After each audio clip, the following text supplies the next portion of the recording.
No, still playing in the background. Okay. I'm a bit stuck now. Can't do anything about that. Yes. Whatever.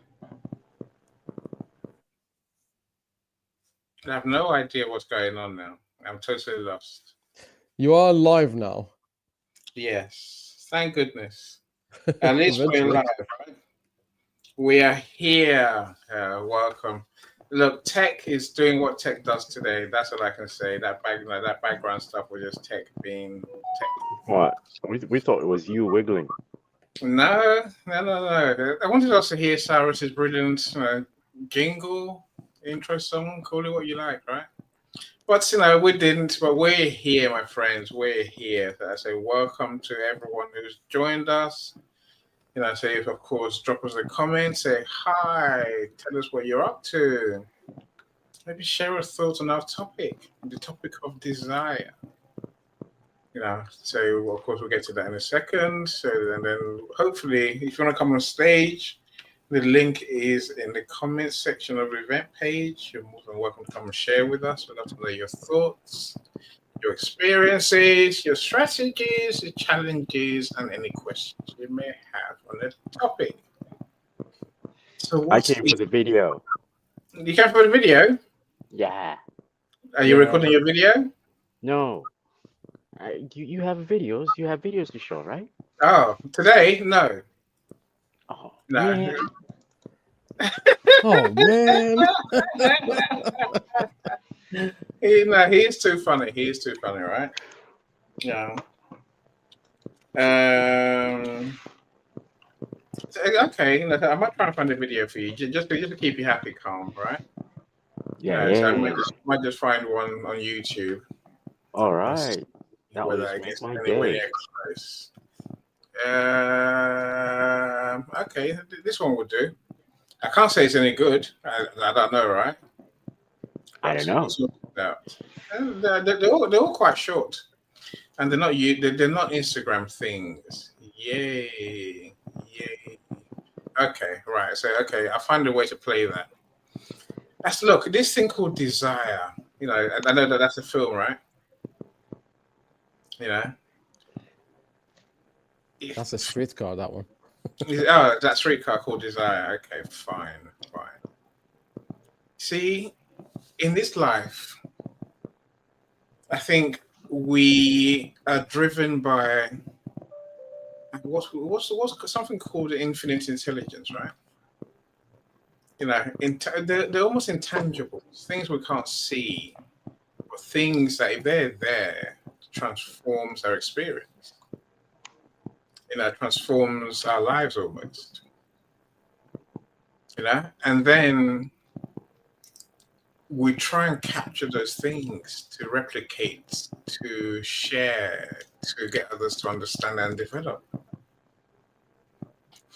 See, in this life of ours, of course, I think everything starts with the thought. Welcome, Nat. I see you.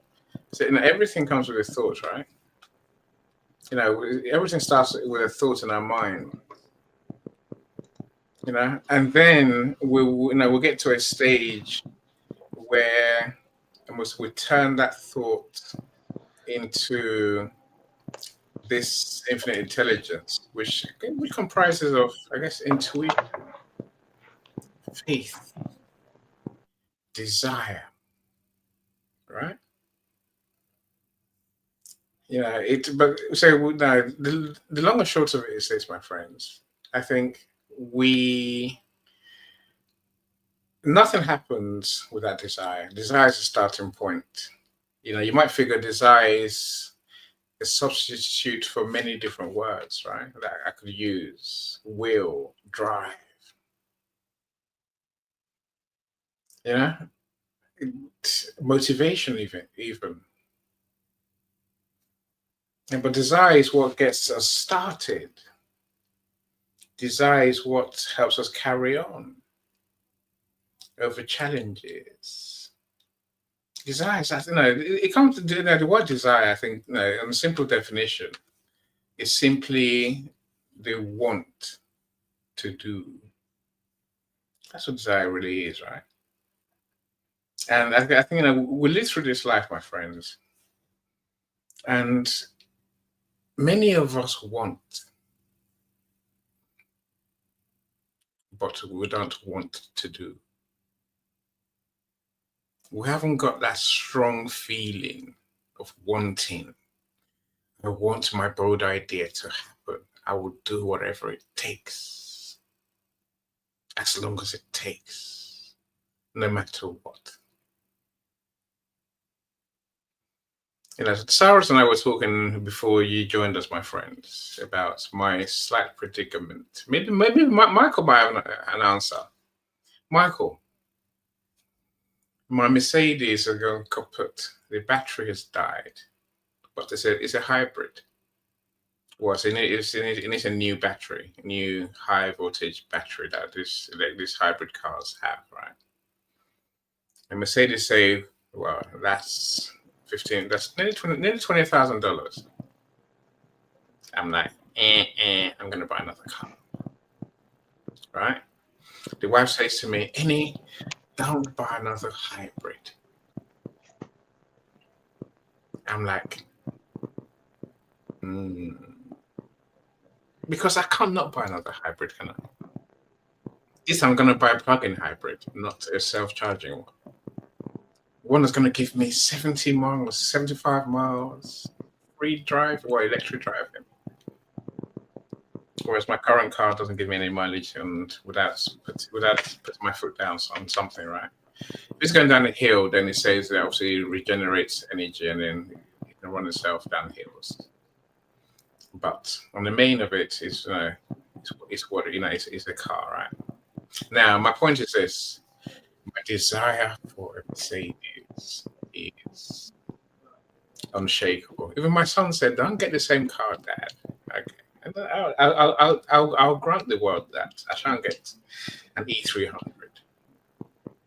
But I have to get another Mercedes. There's no doubt in my mind whatsoever that I have to get another Mercedes. So that's and I'm gonna get one, even if it kills me. Short of my wife leaving me, nothing's gonna get in the way of my want to have another Mercedes. You see, I think that's the way I tend to face life, right? That's the way I face life. If I want something, I better be prepared to do what it takes to have it, whatever that is, right? Now, when I say I'm going to do an author speakers conference in the new year, it has to be, right? And I was meant to do it this side of the year, so I'm going away next week, and I don't know what my schedule's going to be like. But my event will happen, come hell or high water. See, was it yours? I think it was you I was talking to, Cyrus. No, maybe not you. Because I woke up. What day did I woke up on Friday, and I was just annoyed. I was just jarred, right? What could jar Innie so much? Here's what jarred me. See, my friends, we'll have many friends on here who do good things, right? They're great at what they do. They're amazing. But they live with not helping a lot of people. I know what I just said, right?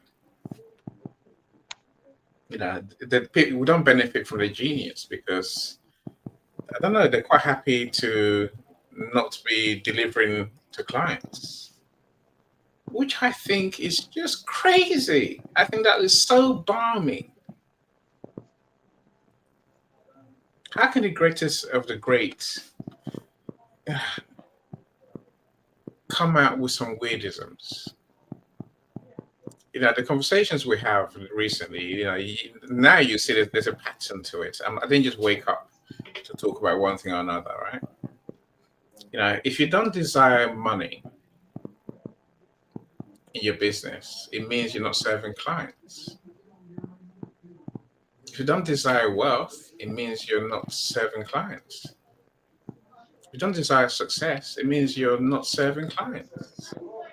It means we struggle to ascribe or assign credibility to some of my friends. This is my real beef. You suddenly see the things I've been talking about lately. They're not random. They're based on the realization that something's gonna miss. Where many of my friends don't have the desire, or do they? Am I missing something?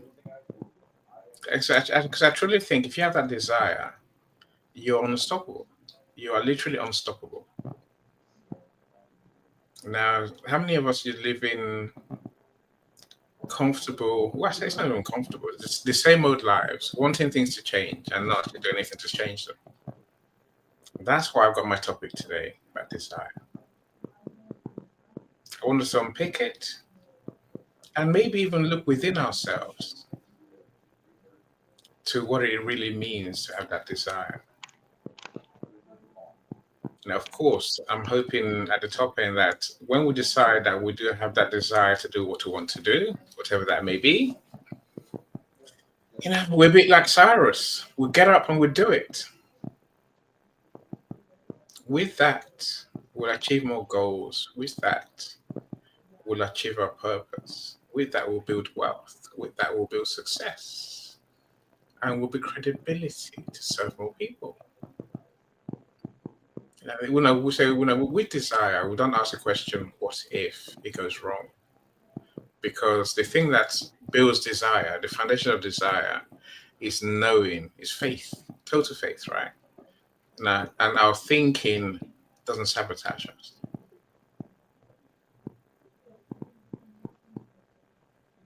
That's why I want to start the conversation today, my friends.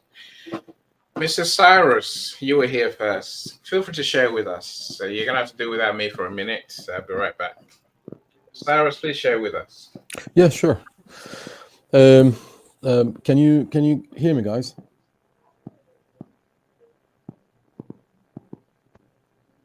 Yeah. Carl, can you hear me? Yeah, all your oxen free. I can hear you. Excellent. All right. Yeah. So first of all, good afternoon to our friends in the States and Canada, and good evening to our friends in the UK and some in Nigeria and the rest of the world. Right. So it's a pleasure to be here. My name is Cyrus, and I'm the CEO. I'm the proud CEO of Whisperboy.com. Why am I proud? Because Whisperboy is made of people. It's not just one person. It's just a group of people. So regarding what Annie was explaining about desire, I was thinking before the show started. I was thinking about the difference between people who make things happen and people who just imagine it, or they have this kind of tendency, or they are kind of impartial to a little bit of change in their life, right? So what's the difference between people who have desires and people who have desires and make it happen? So what connects all people is that we all have desires. We all want things, right? But not all of us make it happen, because roughly around 40-50% of people, they do set goals out of social pressure. Or if it's not social pressure, it's usually wishful thinking. Like they dream about something, then they feel some sort of desire towards the subject, and they're like, "Yeah, I want such and such position. I like the title COO or CEO or managing director or other titles." So they are title oriented. They pursue the title in their head, of course. So that's 40-50% of people, because they see it, they like it, and they feel like, yeah, it's a good idea to pursue that goal. But it's not. It doesn't have like deep roots in their being, in their psyche. Around 30-40% of people, they have kind of mild interest, but they lack commitment, and they're not emotionally aligned with that goal, or they're not genuinely emotionally connected with that goal. So that's second category. And the third category is, which is like around 10-20% of people, they're the dangerous ones. They're the ones I always study. They're the ones I actually aspire to. They're the ones who have this fire in their belly, and they are the doers, as Annie always calls them. They are the doers in this world. They are the change makers, the movers and the shakers, and the change makers. So those are the role models. Those are really different people. They are the creators of likes of PayPal, Global.Media, I don't know, Nestle, like large organizations that make some change in the world. And no wonder they create a lot of success. They create a lot of job opportunities as well, right? People who don't want to make any difference, more often than not, they are financially struggling as well. I was one of them. That's how I know. Until I made the decision. And between that desire and getting the outcome, there are a few steps. I'm not going to go through those steps because I'm in a rush. I have to leave a little bit early today, guys. For which I do apologize. But if you feel like you feel some sort of desire towards something, you need to make it happen. It's not going to happen on its own. Yeah, it can happen on its own, like winning the lottery, and the likelihood of that is almost next to impossible, right? So now the unpopular opinion, which is not just an opinion. You can do your own research and find the statistics for it as well, just like I have done. So around 70-80% of people don't really want to achieve their goals because they are satisfied. Because if you really dig deep enough, you will come to the conclusion that they're happy with the status quo. They do not want to rock the boat. Deep down, they're like, if you corner them hard enough, right, they will tell you, leave me alone. I don't want to do it. I don't want to change it. Okay? I am making my money, right? I am happy with what I'm getting. And I don't want to make drastic changes until I'm retired. When they are retired, they would tell you, I'm too tired to do anything, right? And what I've found is some people die in their 20s, but they're not buried until they are in their 90s, right? So the way I see it, old has nothing to do with age. So if you have pen and paper and if you want to write something down, write this one down. Old has nothing to do with age. You are old only if and only when your thoughts about future become fewer than your thoughts about the past. So you have more memories than you have future plans. That's when you are really old. Old has nothing to do with your age. Desire has nothing to do with your age, right? And if you really, again, if you dig deep enough, you will come to the conclusion that those of us who go the extra mile, they will make the extra dollar. Those of us who help one more person, they will become famous a little bit more. they go viral a little bit more, they become popular a little bit more, and all of those put together becomes your SEO. And then the search engines find you much more easier. Why? Because people talk about you online. People talk about you. People mention you, and if you help people, if you change people, they will help you get to your desires. As they say, if you help people get what they want, they will help you get what you need. If you give people what they want, they will give you what you need. And that's how it works. So if you really have desires, you're going to have to start creating teams, start collaborating. And if your job relies on, if your operations relies on online platforms, and if the amount of data and amount of content you are pumping into your social platforms is less than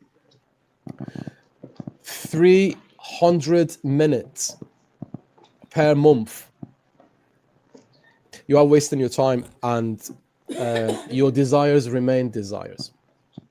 Please remember that. 300 minutes per month, and that's the minimum, right? So thank you so much for listening, and I'll give you back the microphone, Annie. Thank you so much. Thank you, thank you. So much genius there. Oh, that's nothing to do with the age, Levine. I heard what you heard. It's so true. So of course, welcome Jay. I see you, Lisa. I see you too. Welcome all of you. Because anyone else who's here, do drop us a comment. Say, I want to welcome you properly. So, but Cyrus, I think the way you describe it is what it is, right? It really is like it's a choice we make. I think it's it's partly the reason why people struggle. Not having this desire. I think, and that's in all aspects. So I'm wondering whether people know that they don't have the desire. Because I think many would argue with us that they do have the desire. Might say Jay could turn a grocery list into an epic saga. He really could. The storytelling strategist, he's that person, right? Complete with plot twists, emotional depth, and probably a talking avocado. Jay, you have superpowers. We know that, right? It is that a desire is so important. And so many people, I don't think they realize the damage that not having that desire really does. And like I say, I truly believe they will argue with you and say to you, I really want it. Life's just been unfair to me. That's why I don't have it. I can't because circumstance, the economy. Oh, Trump. Yeah, it's Trump. It's Trump. It must be him. And I always say to my friends, when Biden was there, did you care? They're like, no. I'm saying, why do you care now Trump is there? So we must get on despite. Our desire will help us cross many mountains. And our desire will help us do many things, more things than we even dreamt about. How let's talk about desire with you, Michael. Let me hear your take. Can you hear me? Yeah, perfectly. All right. From my perspective, desire is a spiritual entity, a being that is always with us from when we are babies. It's always with us. Always. We don't get rid of it, as far as I know, unless there are people who just don't have desire, which means they don't, I don't know, they've decided to get rid of it some way, somehow. Yes, desire isn't just in us, it moves through us. It's like a current that animates all life. You can say this from an evolutionary point of view. Desire is a life mechanism for continuation. The infant desires milk. The seed desires sunlight. The lion desires the hunt. Desire itself keeps the organism moving towards nourishment, reproduction, safety. Without it, everything would stagnate into death. So desire is a living spiritual entity that keeps us going from one point of life to another point of life, all the way up until we expire. It's there. We make a decision, or we have a desire to quit life and continue on to the next stage. Ultimately, that's where we end up. But desire is always there, always with you. Is that right, Yanni? We want. I'm not sure that is the same as having the desire to create. I think, we are very good at wanting, but not very good at realizing that to do extraordinary things requires extraordinary effort, extraordinary action. How can we want to change our lives? And as Sarah said, we're just pretending. We don't really mean desire, we mean want. We mean wish, as we called it, wishful thinking. That's what Sarah's called it, right? We must say we need to develop the desire to, if not create great solutions, at least we need to do small things in a great way. This is the words I tend to use, right? So we've all described kind of like what we think desire is, but how do we define it? Oh, I've got that. I'm glad you're here, Michael. I'm going to show you a video that you asked me to play, Michael. And it's by one of those monks. So the monks can't be wrong, right? As far as I'm concerned, most probably not. Yeah, they can't be wrong. But I'll get to that in a second. So Alvin asks, what can be the link between desires and beliefs? Ooh, we can't get rid of them. No, you can't. I think you have to believe. Really believe, right? Not have confidence in, not think good about. I mean, believe. Now, it's much like, look, we believe that the chair we're sitting on right now is going to hold us up. That's a belief. A belief is knowing that your greatness awaits you. A belief is knowing that, what you do will get you to where you want to get to. That's part of one of the answers to how to develop desires, right? You have to develop the belief. Alvin. When you have the belief, it's easier to think about what you want to achieve, your bold idea, to think about it, to give it the energy it needs in your mind, in your subconscious, in your actions, in the people you talk to. Basically, if you don't believe, which many people don't believe, Alvin, they don't believe at all. They doubt themselves. They ask what if questions. And let me say that if you're asking, do I want to do this? You've already lost the game pretty much. Unless you can come to a place where you say, I really want this. I have the desire to do what it takes.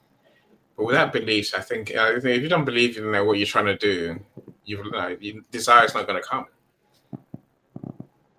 That's the way I see it. I could be wrong. Michael, what say you? I believe that there's a probability that you can have desire without belief. That actually does exist. I can't give any examples, but I have this knowing impression that I can desire, but I cannot necessarily believe that it will come. Like, for instance, I desire to be out in the sun, to have it bathe and wash me with the sun rays. It's winter. But it's winter out there, yeah, and So it's there's no cloudy and sun, it's but you know this. So miserably. you don't believe Yeah, that you're gonna go in the sun, do you? If you have, yeah, but the desire is there. no, but here's So my now where point. does the belief come in? Because Here's now my you're point. telling me Here's my I point. cannot. Now I tell you what, I cannot believe that I can actually do it Because because you of what can't. because of the Because you know conditions in that your I'm seeing. heart that there's no sun. Summer's gone.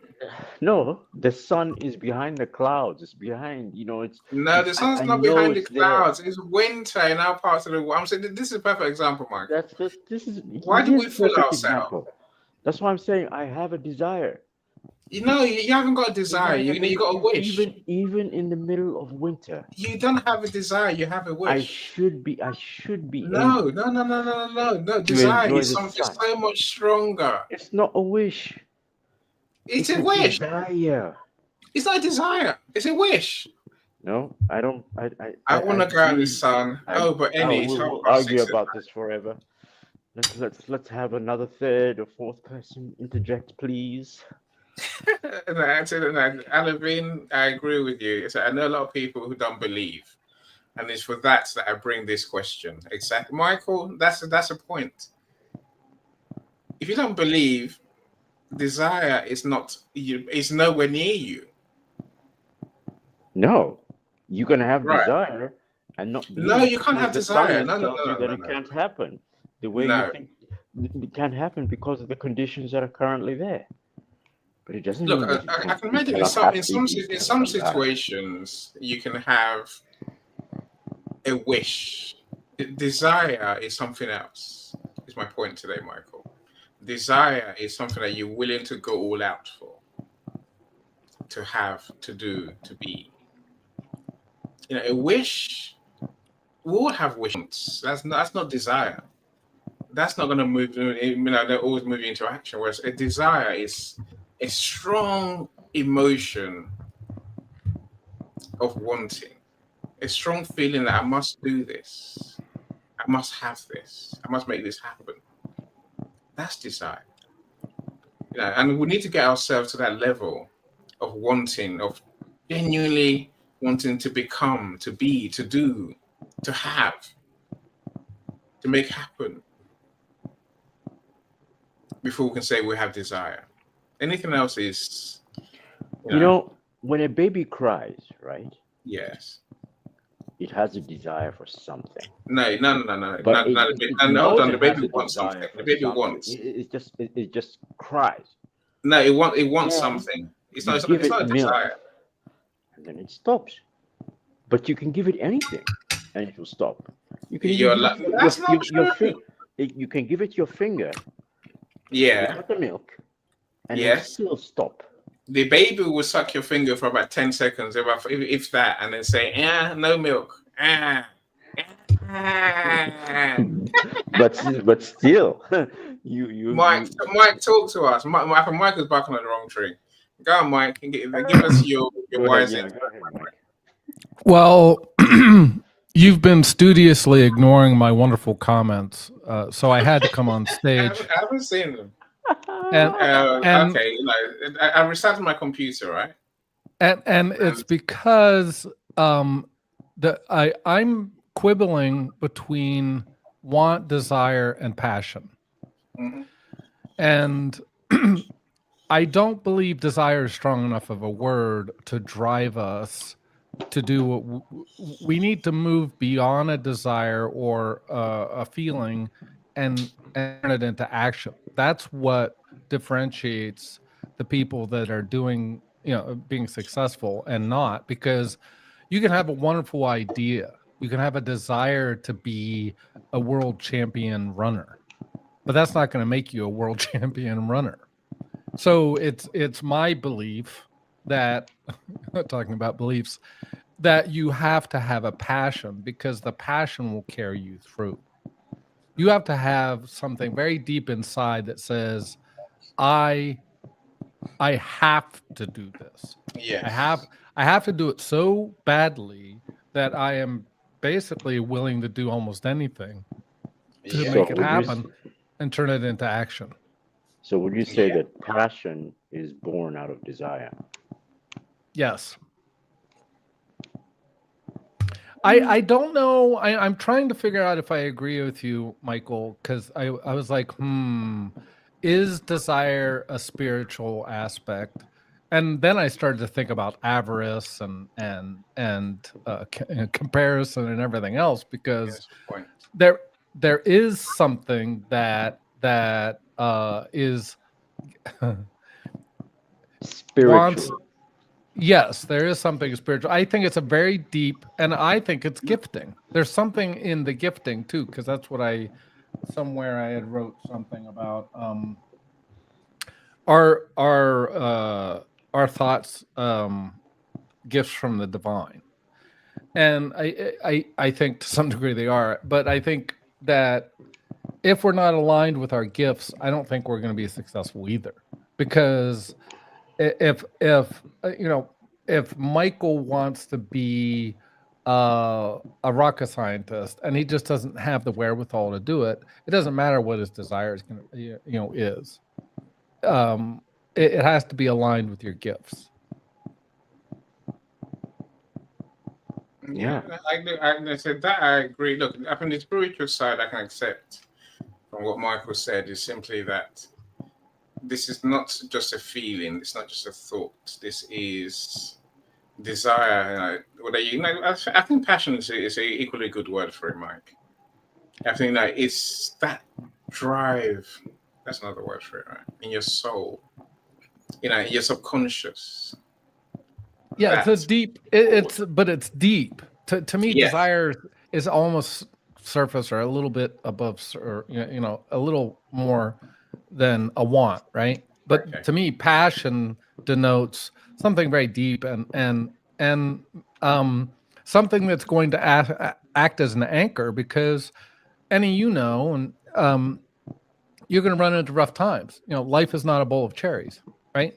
So you need something to get you through those tough times. Now, whether that's, hopefully you surround yourself with people that can encourage you. I think that's important too. But there has to be something behind it, so that even maybe if you don't get the encouragement, I mean, I keep on looking at people that I consider successful, even if they weren't nice people, like Edison, or Steve Jobs. They had a passion, and they executed. And I think it's also important. I mean, you could potentially have a passion. I don't know if it would be a passion though. I think it would be a desire or a want if you don't execute. I think it starts with the desire. It starts with the genuine, with a deep want. Yep. And then the rest of your mindset practice, the spiritual side Michael mentioned, which simply means, I guess, doing the mindful stuff that then tells the gods that this is what you want. You really want it, and then things start falling in place for you. Let me play my video. Desire is also a want. I mean, that's just no. It's a different level of want. Let me play my video, then you see what I mean. This is a video I chose at random, Michael. Don't forget, because you asked me to find a video to play, right? Yeah. Here's your video for the day. It's only 1 minute and a bit long, so. Both Mike and I love your videos. Come on. Excellent. Enjoy the monk.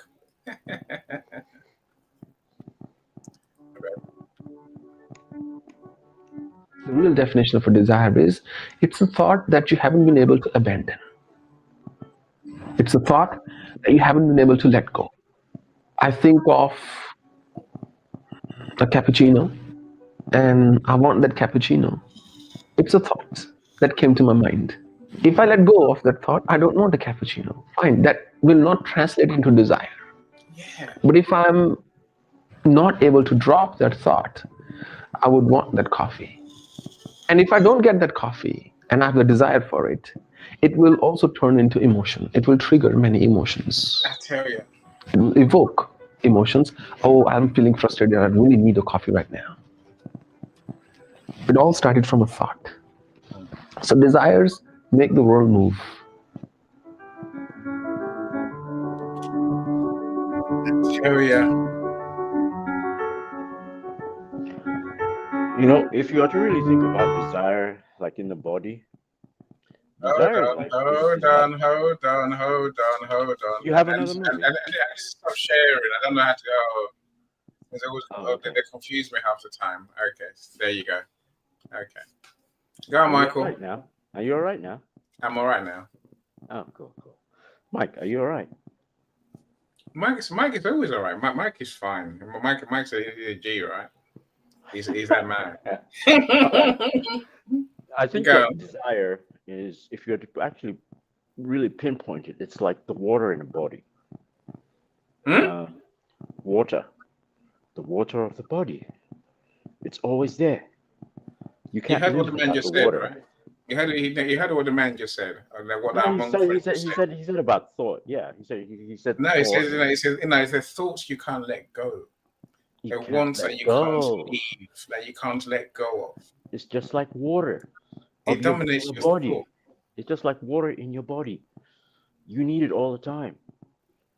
You can't let go of it. If you do, you die. That's what desire is like. Yes, it's always been there. It has from to the get time to that. you were a baby. Okay. So now, let's sort this out. Let's park this for a bit, right? You know, I agree with you that desire is a feeling that that gives you that sense of I must. If I don't, I will die. Right. There's not many things in life, Michael, that give us that feeling.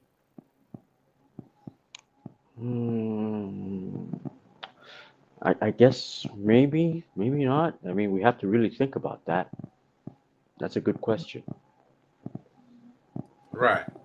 Yeah, but when it comes to our bold idea, our big solution for the world, we have to become obsessed with it.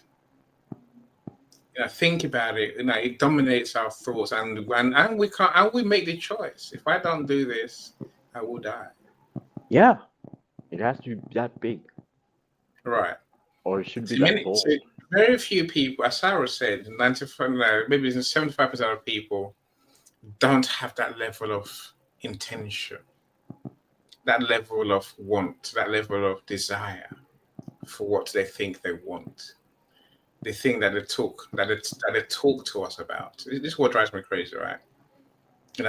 They talk to us about their enormous desire, their enormous plans, enormous dreams, enormous goals, enormous things they would do.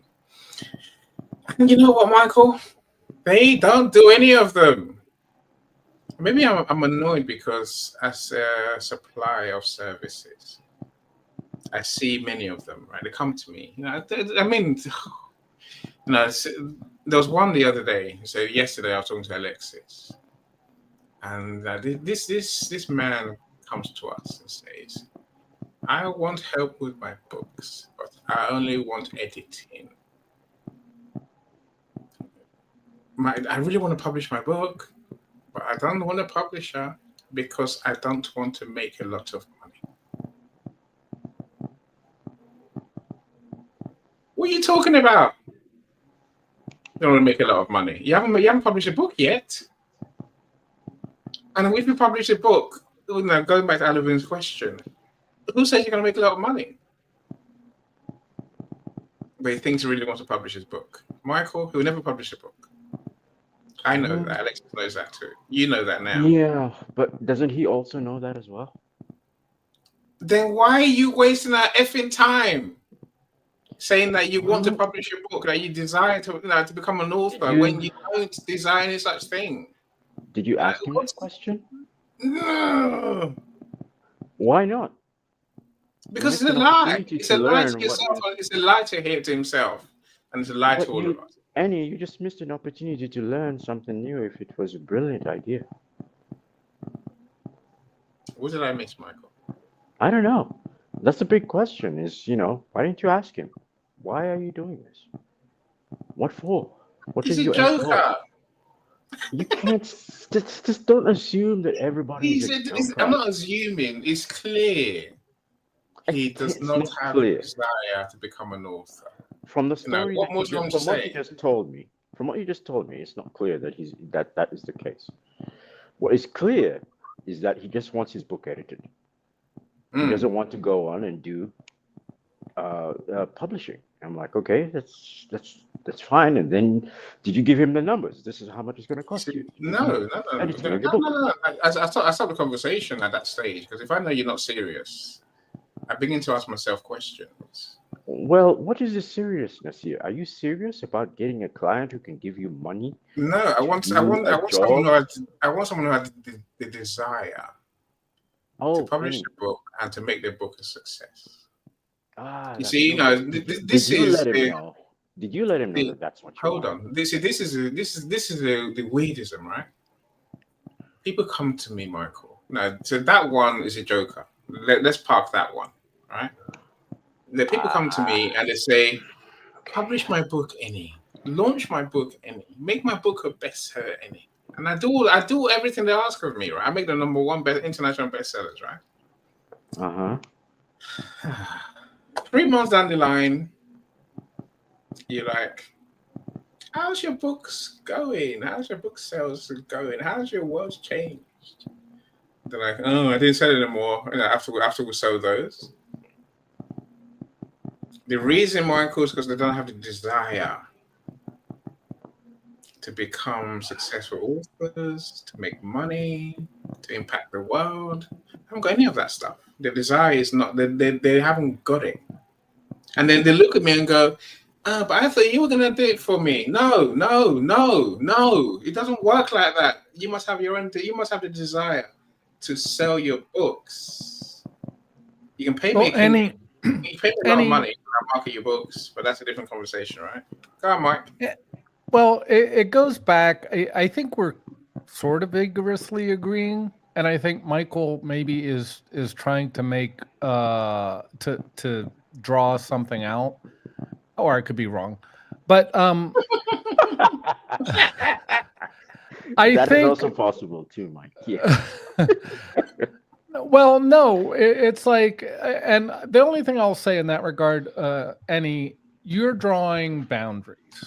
And so, your time, you don't have endless amounts of time. So you have to make decisions as to who you are. In essence, you're gatekeeping, right? You're going to have to say, look, you don't have, at least right now, and this is what I was going to say, maybe he doesn't have it now. Maybe something in life will just kind of light a fire underneath him and he'll have the desire, but right now he doesn't. But you're what I consider drawing an appropriate boundary to say, look, in order to be successful for both of us, you have to have this drive, desire, whatever you want to call it, to push through, because editing and bringing a book to the state where it's publishable takes work, and it's probably going to be painful for you, because as an author, I think, again, as a creative, if you were to have to change what I created, it's going to be painful. But the drive to get it published, and trust you that you know what you're talking about because you've done a bunch of them, is to say, I will work with you, and my passion or my desire is deep enough that I will get through the process, and I'm willing. I think this is the other thing I keep on saying. So you have to be willing to take whatever this great idea is and bring it into fruition. But you have to be willing to do it. So you have to be willing to do basically anything to make it happen. That's the differentiator for me. Is that you have to say, no, I'm putting sort of a flag in the ground and saying, this is where I kind of make my stand, and I will work with any until it's published. And that's what you're looking for. That's what you're looking for, because you're like, if you're just saying, well, I just want you to do this little, well, not little, but I want you to do this task. That's not what you do. You publish books. You don't edit. You don't just edit. So no. And I think that's fine. You know, if he needs an editor, I'm sure there are people out there that just do editing, but you publish books. That's what you're in the business to do. Yeah, so that's partly what I'm saying. Yes, I agree with you on that one, Mike. But now, my jaw is the thing that annoys me is when people think that publishing is only part of the job. They don't realize that it's a job in itself, and that there's a whole lot more besides. You know, I don't understand how, but this is not just about publishing. This is in all walks of life, Mike.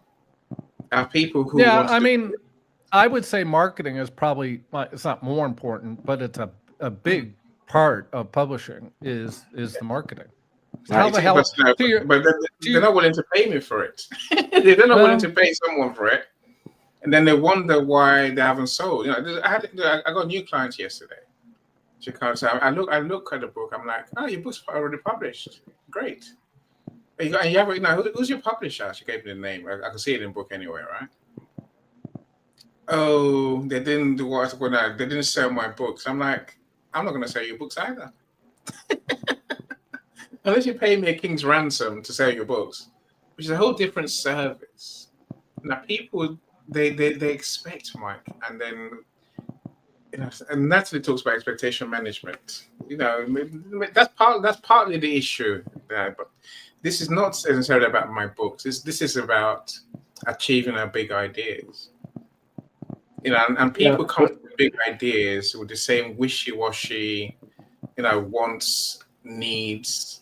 They want, they wish, they hope, they pray, when they just need to develop the desire.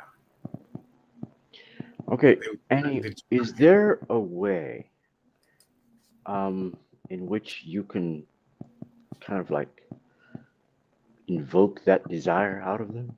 Oh, Michael. Yeah, now you're on fire today, my friend. You're on fire today, right? Oh, so you thought about this? Of course. Of course. Now, the question that I throw back at everyone who's here, and also, of course, you two, you're the ones on stage with me today. How do you develop desire for what you really want? Desire to go from your want, your desperate want, your extreme want, your never-ending, brain-numbing, psychologically affecting want, to taking extraordinary action. You see, on a simple level, look, this is desire is not just the want. It's part of, I guess, what we call the sixth sense. When I say we, I'm talking about Elle Nightingale and Think and Grow Rich, right? They're quite clear. It's quite clear that we need to develop this sixth sense, this intuition, desire, banish fear. It all goes into a philosophy by which individuals may unerringly guide themselves in attaining whatever they ask for in life. You see, the starting point for all achievement is desire. And the finishing point is that brand of knowledge which leads to understanding of self, understanding of others, understanding the laws of nature, and understanding of happiness. See, when we have this understanding, Michael, when we have this, this sense of desire, this sixth sense, right? We realize there's nothing that we can't achieve. We're raised to a higher level of simulation, energy, drive, call it what you like, right? And this is how we achieve great things. This is my real thing today. What I would love most, Mark, is for all of us to rise together You know, here I can see my good friends are here. You know, I said, if I could handpick who I want to have this conversation with, it'd probably be you who are here now. Of course, there's a few more I might invite. Mike, you and I were talking about this the other day when I said to you, I might just have a Zoom call with my bestest friends. But I think we have to be honest with ourselves. Is that honesty of self or with self that I think we are lacking? That's when without desire, we're not willing to admit that we don't really want it. If you don't want it, it's fine. That's what Michael said earlier. I'll still be your friend. But please stop trying to feed me hogwash. Stop trying to pretend you do. And don't try and con our friends into believing in you when you are merely happy to take over. It's nothing wrong with taking over. I'm not you, right? I'm saying if that's your thing, okay. Leave us with that.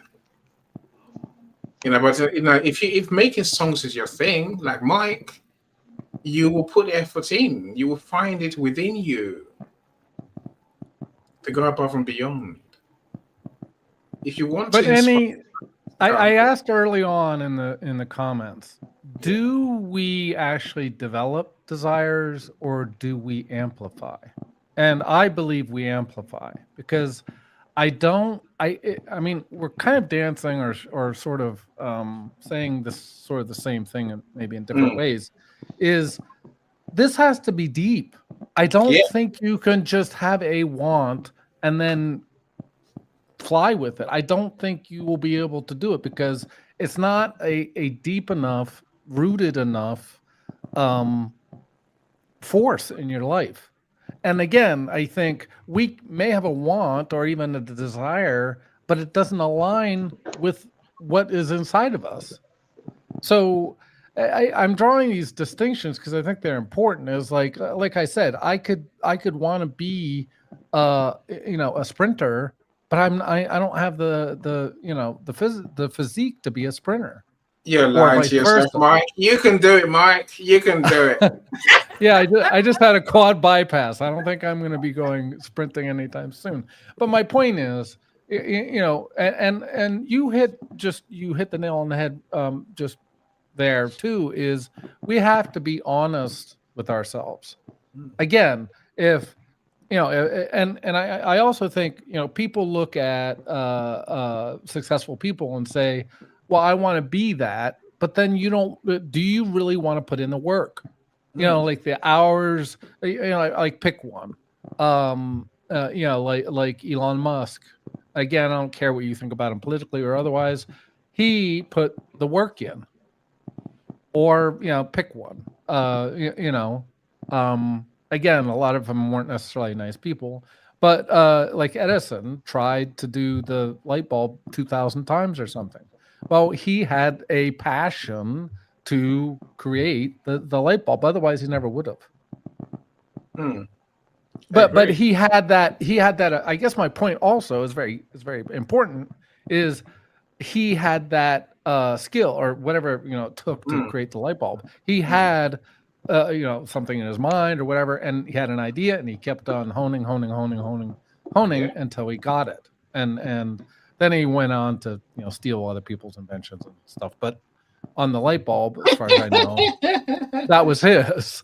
And again, it was a passion, or it was a very deep desire, and he had the skills to do it. And he went and did it until he is successful. And that's to me, that's what we're talking about. Yes, I agree entirely. Look, Mike asked, how do we develop desire? I think you've given us at least two there, right? The first one is focus. Be obsessed by your idea. Think about it all the time. Because give yourself the chance to really fall in love with the idea and then be unable to resist making it happen. Annie, what you're talking about there is you become what you think. Yes, Michael. You sent me this the other day. Yeah. It means something. It's not just a saying. It means something. You have to think. You have to think about what you really want, and allow it to breathe, to grow, to evolve. And then Mike just mentioned the other part, which is develop the skill, the ability to make it happen, right? With that comes what Alavin talks about earlier: faith, belief. There's other ways, but these are the biggest ways, right? You're what you think about, Michael. True, but how many people do they think about what they really want? No, they think about the wrong thing. They stop halfway, and then they want to put the blame on someone else. It's not on me. It's on you. Well, and I think they're envious, and then I'll turn it over to Festus. I think that there's envy or something, and so look at Any or look at Festus or Mike. They're successful to X. I'm like, well, wait a minute. How did they get to X?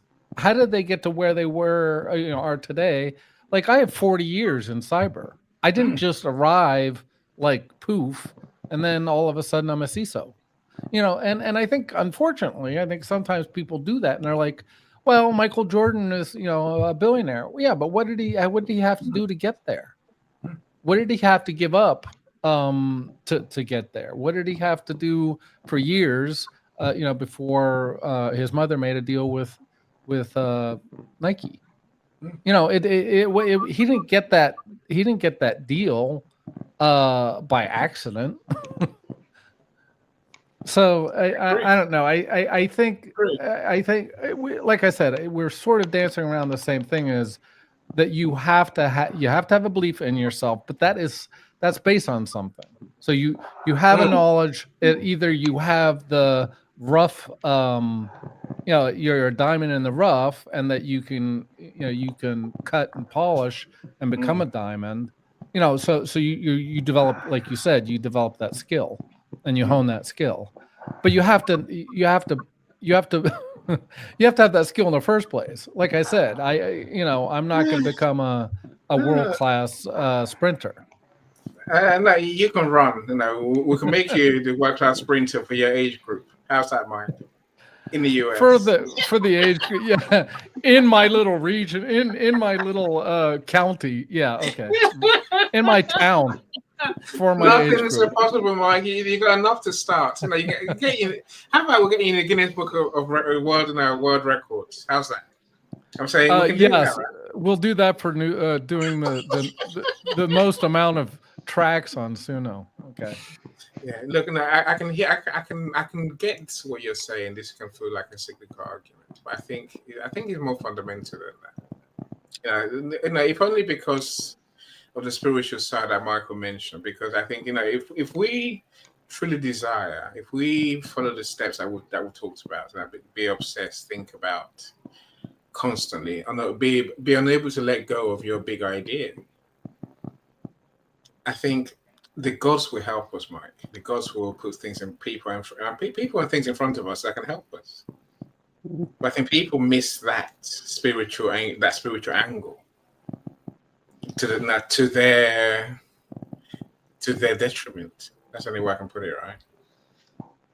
We need to, if we truly want it, we have to go beyond just, okay, I want it, and let's see what happens. Because along the journey, we have to overcome so many challenges. Michael mentioned water earlier. I think that's where he was going, but he wasn't. We have to be able to overcome challenges, withstand obstacles. We stand what we call failures, them things, right? And keep pushing on. Meanwhile, keep refining our idea, our solution. Do we have enough to start today, Mike? I think we all do. Of course we. I think we're all we're not 16, we're not 15. We know enough about life to at least begin. And then this desire thing is always going to help us to learn more, be curious to learn, and do what it takes to learn. Festus, talk to us, my friend. You're a man of desire, right? Okay. Greetings, everybody. How you doing? I'm fine. Wow, this is a lovely conversation. And all the great points have been made. And I agree completely. I agree with everything that has been said. We all need the passion, we need the obsession, we need the faith, and I think we need just one more thing: the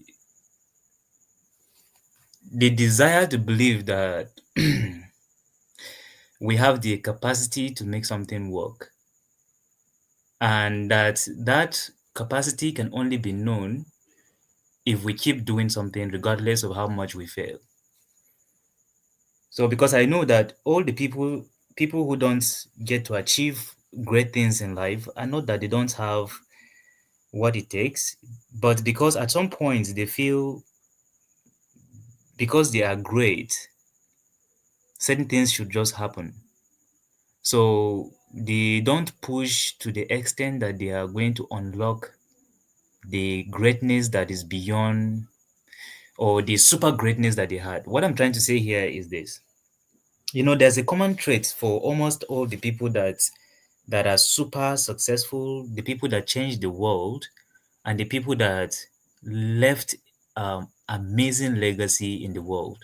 These people often have history of being referred to as dumb, referred to as good for nothing, referred to as they often have some limitation of sort. People tend to see them as incapable of achieving success. So, but the turnaround happens to be that they kind of feel, no, I can do more, I can become more than what people say. And but I have to work hard to prove that. So in the process of working hard, they are obsessed with the idea that the picture people are painting about me is not the exact picture of who I am, and I have to prove otherwise. And to do that, I have to keep going.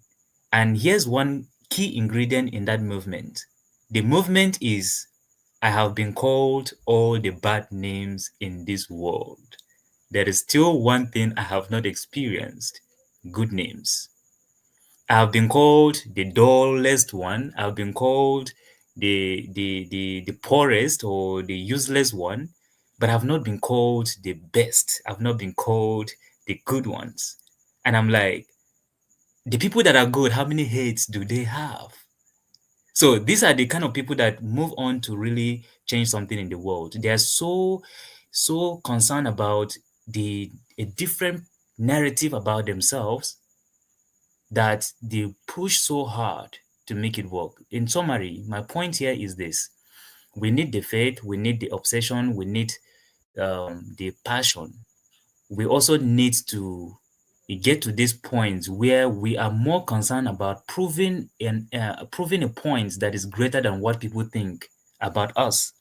We want to paint a picture of ourselves that is far greater than what people think of us or at the moment.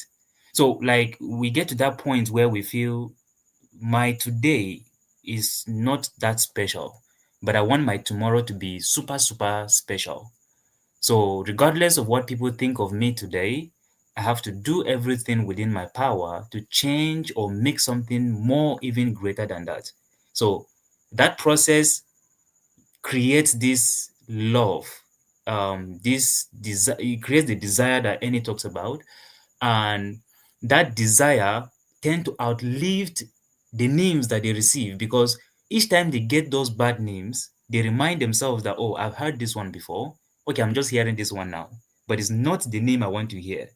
What can I do? The only way you can hear the other name is to walk past this one. So if you can walk past the bad name, if you can walk past the insult, if you can walk past the abuse or the shame, then something will be in the other side. So the last point I want to say is great people don't become great because they aim for greatness. They became great because they aim for the finish line. They don't care whether the result is going to be awful or good, but they're certain they want to reach there. So by so doing, they get to one point where they be like, I've been telling people that I have great ideas. If I get to this finish line and I did not produce this great idea, then the insult is going to be tougher than this. Now, they need the finish line and they want to give something tangible. So the movement becomes different. It's a whole lot of different, like they're going to be in a different level. So that drive is beyond passion, and to some extent, because everybody has passion, but is trying to create a version of you that nobody is aware of. Like you want to create another Festus that people don't know about. So how do you do that? You have to really change the narrative about the current Festus. So what Festus has now, who Festus is now, has to change. What people think of Festus now has to change. And then you drive. Or Festus, are you a moth, or not a moth, a caterpillar that is gonna become a butterfly? And this is why I say, and I want to ask you, because what I'm hearing you say is, in essence, I need to combat the negative, sticks and stones that people are saying about me in order to get to where I need to go. And I'm saying, or I'm thinking anyway, that we need to have this picture of ourselves that is the butterfly, and that we're going to ignore what they're saying about the caterpillar, because that's not who I am. The end state, and you kind of hinted at this in the second part of your share, is that we need to look at the butterfly. We need to have the finish line in mind. We have to believe, by the way, and I like I said, it's not circular argument. I think we're kind of circling around this. We're vigorously agreeing, as I say, is that I think that we have to have that butterfly in mind, and we have to believe in the butterfly. And but that caterpillar, the butterfly is within the caterpillar, and this is what I keep on saying, is this has to be something that can happen, because I don't know, a frog can't become a butterfly, so it has to be possible, and then we have to work on it, and then we have to go into the chrysalis or whatever, before we turn into a butterfly. Yeah, So, but a frog can become a prince or a princess. well, They can't. I'm not kissing any frogs, Michael. Michael, I swear. Look, it's not, look, It's I all a accept, matter of perspective and imagination, people. That's all it is. I accept what Mike says, right? But I think first is what I heard you say is the line that I understand when it comes to desire, right? It's almost, Mike, I think first is everybody saying, becoming a butterfly, using your analogy, Mike. You want to become an even more beautiful butterfly than you can ever imagine, because that's what your desire will really take you to. Yes, Professor said this without saying it. It's a long road. Your bold idea is a long, long road. You better be prepared for the journey. It's going to be a long one and a hard one, right? It hasn't got to be a hard one, by the way. So, be like Henry Ford, get staff who are cleverer than you. Your journey is much easier. It doesn't mean there's no struggles. There's still struggles, right? But you're not working hard in that sense. Musk works hard by sleeping on company floors and all that. So that's a different conversation, right? But I think deep down, no, this I think our call really is to imagine a future where we are even bigger, wealthier, happier, more successful than we dare to dream. Because once we achieve our bold idea, the end, as Festus calls it, you realize that's not even close to the end. There's so much more that you need to do to have those good words said about you, to become a legend, to become, that person that people talk about hundreds of years from now. But to your point, Annie, we can't imagine as a caterpillar, and this is what I'm trying to get across. We can't imagine as a caterpillar what it's like to be a butterfly. We can have that as a goal and the end state, right? But I think we have to have that deep down passion, desire, whatever you want to call it, to move through the chrysalis, and know know that we have the capability and the wherewithal and the passion to become the butterfly. Again, I agree. I agree. Michael Festus, if you want to add to the conversation, feel free. I think our great idea, what is to become a butterfly, and that's a finite thing, right, Mike? That's a thing with boundaries, with edges. Whereas now, what we can become is infinite. Yeah. Go. Sorry. We're actually saying the same thing, right? My point is on the same page with all of you. I'm only saying that I'm only saying that um, success is not achieved just because we desire to be successful. It is achieved because we want to prove a point. We want to prove a point, and then we tie that point to our desire. Because the truth is, the people who change the world, most of them, almost all of them, they come from a place of lack. They come from a place of nothing. So they know they've got nothing to lose if they try. There's nothing like I have to imagine my world first. They just want to change something. They want to make a point. They want to redefine something.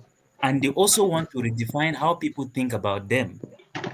So you can imagine being a butterfly, which is something everybody does, because come to think of it, is there anyone in the world that doesn't desire good thing? I've not met anyone who wakes up in the morning and said, I don't desire good thing. I've not met that person before. I've not seen anyone who would say, I don't want to be successful. I don't know anyone I've not met someone who says, I want to be broke, I want to be the worst No, person ever. hold on. You must have come in a bit late because I mentioned a few of my friends who tell me they want to be successful, but they don't want to sell anything. They want to publish a book, but they want to be successful authors. It's like, huh? They do exist. They're strange people who I think are living Okay. a life of illusions, Festus. Living a life. They're lying to themselves, right? Okay. I see that comment. I like that. So this is the point here. They may say it in the other way around, but that boils down to understanding what people are saying that they never meant, right? When someone says, I want to be successful, but I'm not going to do this, that is them saying, okay, I don't want to be successful. But in real sense, what they say out of their mouth is always, I want to be successful. So what differentiates that idea from the reality of things is the fact that they never put in the work, they never put in the action. So what stops them from putting in the work, from putting in the work, right, doing what is necessary, is majorly because they've got nothing to prove. They don't want to prove anything. They desire it, but it doesn't get to a point where they really want to prove it. If you don't have anything to prove, you don't want to prove anything, you can desire so many things and it will be like that. So my point is, people desire success, yes. People want to be successful, yes. But it will get to a point where you want to prove something. You want to realize that you are not the best version of yourself yet. And for you to be that best version of yourself, you have to prove something right or wrong. And then it became a journey of, I will try something that nobody is trying. That is the only way I can redefine my name. Let's give basic examples, right? Anyone who studies mathematics right now and is very good at math, if he just says anywhere that I'm a mathematician, people will be like, whoa, why? Because a lot of people don't want to study that course. They don't even like it. So if anyone ventures into that course, it earns respect. These guys that are successful, wealthy, super powerful, or have beautiful names to themselves are people that they never liked that version of themselves that the society are used to. So they want to just have this thing, do this thing that if people look at them or hear their name attached to it, they give them that direct respect. So it's about respect, I mean, about success, then proving a point. That's my own point. What I'm saying here is they actually want to be successful, but they also want to prove something that is not usual. Okay, well, So now, that's where success comes from, right?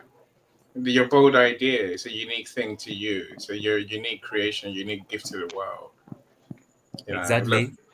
say, But I look, also think I like your point. Success is the ultimate goal, and that's what many people are scared of. Festus. They're scared to aim to be successful.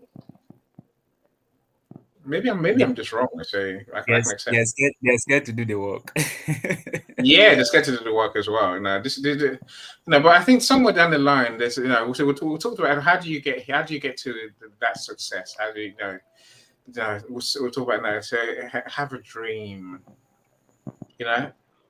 Turn that dream into maybe into a plan, and with that you might have some way to focus, right? And then now you have the desire because you really want to make that thing. But So, I think part of that journey, Festus, of making that okay. thing is that we must learn to become. Is who we become. That's the real game. Maslow's hierarchy of needs, it tells us that self-actualization, when we ask, there comes a time in life where we ask ourselves, how great can I really be? Mm. And you know what the good thing is? Why I love Maslow's hierarchy of needs as a model? There's no answer to that question. None of us can answer that question. That's what makes our potential, what success means to us so beautiful, because it means a million things. Elon Musk was successful many years ago. I'm saying, he carries on to redefine success, become even better. Strange that. Go on, Festus. Yeah. So, how about we say this? Being successful or the ability to achieve your bold idea is being okay with what people are not okay with, like being comfortable with what people are not comfortable with, and that is failure. Nobody wants to fail. So if you want to achieve your bold idea, you must be willing to fail. Like, be that person that, first of all, you accept failure before you accept success. Because 100%. I yeah, agree. because there's something I used to say. I say life is like that's how I describe it. I feel like if you want to achieve, let's say you want to particularly on success issue, and on the topic of success, the first acceptance that you need to have as a person to be successful is to accept being unsuccessful. So if you first of all accept being unsuccessful, then the next passion or the next hunger that will come up in your mind is to let me taste success. Just like I said something here, this is something that happens to me practically, right? I was our early stage, the early days of my career when I started venturing into speaking line, the field of public speaking. So I was doing this on my own, and I got an invitation to speak in one event. That was the biggest stage I've appeared on. I think a population close to 1,000 people. And what happened there was that when I was about to speak, they did something so awful and funny. They gave me the opportunity to speak when the event was over. So there was a movement up and down, and then I came on stage, and I was about making my presentation in the middle of nowhere. Uh, the light just took off, and because I was naive, I stood there and I couldn't use my natural voice to continue talking. I was just thinking if they would put back the light, like they will put it on again. So I went to one of the engineers, one guy that I was familiar with. So I asked him, "What's up? Are they going to put are they working on the generator or something?" And he said, "Well, Festus, if I were you, I would drop the microphone and go take a seat because nobody was listening to you." So I stood there and I was like, in my mind, I was like, if you know what I carry inside of me. I was like, only if you know what I carry inside of me, you would never make this kind of mistake. But I'll prove it to you. So fast forward to that point, I think a year or 2 years later, I hosted my motivational conference, and that guy was one of the people I gave stage to, and I gave him a token to go home with. all the people that presented something, their dance, or I gave them something to go home with. So the picture I'm trying to paint here is this. I got to a point where I was telling myself, failure I have experienced, right? But shaming, I've experienced it. Bully, I've seen it, right? Laughs, I've heard it. But what have you not heard, Festus? You've not heard enough congratulations. You've not heard enough claps. You've not seen enough accolades. You've not seen enough praises. People saying you've got this. Are you not hungry to experience that one? So that was the point I'm driving at. You will get to a point where you'll be like, I'm tired of these ones I'm hearing. I want to see something different. So that point, you become unstoppable, because at this point, even if someone is laughing, you'll be like, what have I not heard? Is this new? That's my own point. So if you accept that defeat, if you accept failure first, you're okay with it first, then the hunger to become successful becomes easier, because you will always be telling yourself, well, I've experienced failure before. I've heard this abuse before. I've been humiliated before, but I've not experienced success before. And guess what? You will stay long working at it, because you've got nothing to lose. You will tell yourself every morning when you wake up that the worst has happened to me. So I'm already a failure. So what's there? What's there to protect? What's there to be afraid of? What's there to be ashamed of? Keep going, man. And that's how it is. So Look, you accept what people don't want to accept, then you achieve what they want to achieve. so I can say we understand where you're coming from now, right? Now, I will say this. I'm trying to find a way to make sense of it. I think we can turn the fear of failure into faith. For if we believe, if we make the plan, if we have the desire to do whatever it takes, we can focus. If we develop the skills, we can push through anything. So we might as well see our success. But I accept your point, Festus. We want to, we'll do anything to change the narrative to people to say who we think we are. But I think this is about us knowing who we are. It's about us accepting who we are. That's the point I'm trying to make. Can I chime in briefly while I have this thought in my head? Of course, go for it. I wrote, my brother from another mother, Festus, I'm going to ignore the naysayers. And I'm actually preparing for negativity on the road to success. And that I'm not focusing on changing their image of me. I am focusing on the image of myself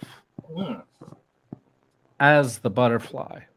And then I was going to add, there is no failure, just opportunities to learn. Turn your mistakes into retakes. And I think that's important because, as Festus and you and Michael have said, is if we're, and I think that is a block, obstacle to success is fear of failure. And instead of, if you can reframe it to say, no, there are opportunities for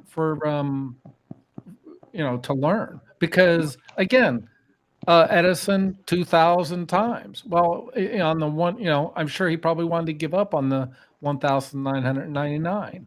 And I think the other thing I've heard also is that when you stop because you are, you're tired of failure, you may be missing that opportunity that's right around the corner. And so that's why I'm a little worried, and maybe it's just me, about accolades. I don't, my goal is not accolades. My goal is the pursuit of whatever, my thing is, because the accolades will come. And I don't want to, I'm not saying Festus is wrong. I just want to make that clear, because I'm sure that's part of our motivation. Right. But at the end of the day, if the accolades aren't coming, or it's taking a while, I have to have that drive, that passion, that desire to achieve, my idea. Otherwise, I like I said, I mean, we can't all be rock stars. We can be rock stars in our own little world, but that's another. Mike, you did so well. We can all be rock stars. No, well, okay, well, yes, we can. No, but we're not going to all be Led Zeppelin or the Beatles or whatever. It's just Mike, you disappoint me. what? No, no, but and that's Look, I was in a room the other day, right? Dr. Tachi, I sent you the link, Mike. And they were talking about AI music creators, right? And I said, I don't know, but I asked, why can't the AI creators become the new Led Zeppelin, the new superstars of music? They can. Of course they can. It's by refining their skill, their craft. I think I put in comments as well about creating it's all about art. Something and then refining it to be your thing. You're meant to be your unique sound. You're refining it to be your art. Yes, I agree. For you to imbue your soul and your spirit in it. Yeah. So that other people can actually see your soul and spirit in your art. I agree. That's what people are celebrating in reality, as opposed to art. They're celebrating your soul and your spirit imbued in the art. Yeah, I'm going to reverse myself slightly to say. Thank you. Hold on, to say the possibility is there, but the challenge, and actually, it's probably more likely to happen now than it was before because there were gatekeepers. So what do I mean by that? No, normally it was the record companies that were the gatekeepers. Now that's a lot more open because you can distribute your music yourself. Before you were beholden to the labels and the radio stations. So that's changing. So I agree with you that there are possibilities, but the other thing is not everyone's going to like my music, and I have to accept that, and I'll achieve whatever success I achieve, and that'll be fine, because I'm not in it for the accolades. I'm in it for the joy of creation. Mike, I keep saying this to a lot of people. Maybe not, but within me, there's a desire. There's one desire only, and that's the desire to see Africa become great. And my second sentence is, I don't care about the rest of the world. I have absolutely no passion for the rest of the world. I don't care. The only thing I care about is Africa, period. And since you're my friend, Mike, the only music I care about is your music, nobody else. If I'm listening to you, that's the only thing that matters. Nothing else. And likewise, when you're pursuing some success and you're pursuing something to do in your own life, your project, your idea, like Festus indicated, you must approach it such that there is nothing else that can put you down. It's the only thing that matters. It's life or death. It's not even death can prevent you from succeeding or can prevent you from pursuing this project. But you just pursue it because it's your passion. It's because what there's nothing else you can do. That's how you should look at it. There's nothing else I can do but that. So I'm going to do this. And I'm going to do it to the best of my ability. That's the kind of desire and passion and all those things that you talked about, Mike, that have to be instilled within your body, within your mind, within your soul, within your spirit, so that you can travel and continue to do the thing that you passionately love to do. become even greater. Look, Sharon Rose, this is an important diversion of our conversation that Festus has raised. Am I doing it for me? Am I doing it for others? Am I doing it for the impression or for the accolades? And let me just add something a little bit. Sorry. Let me Please. just add.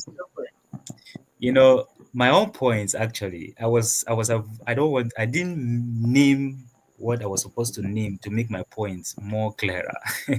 So let me say this. We can't take away the fact that we are social beings.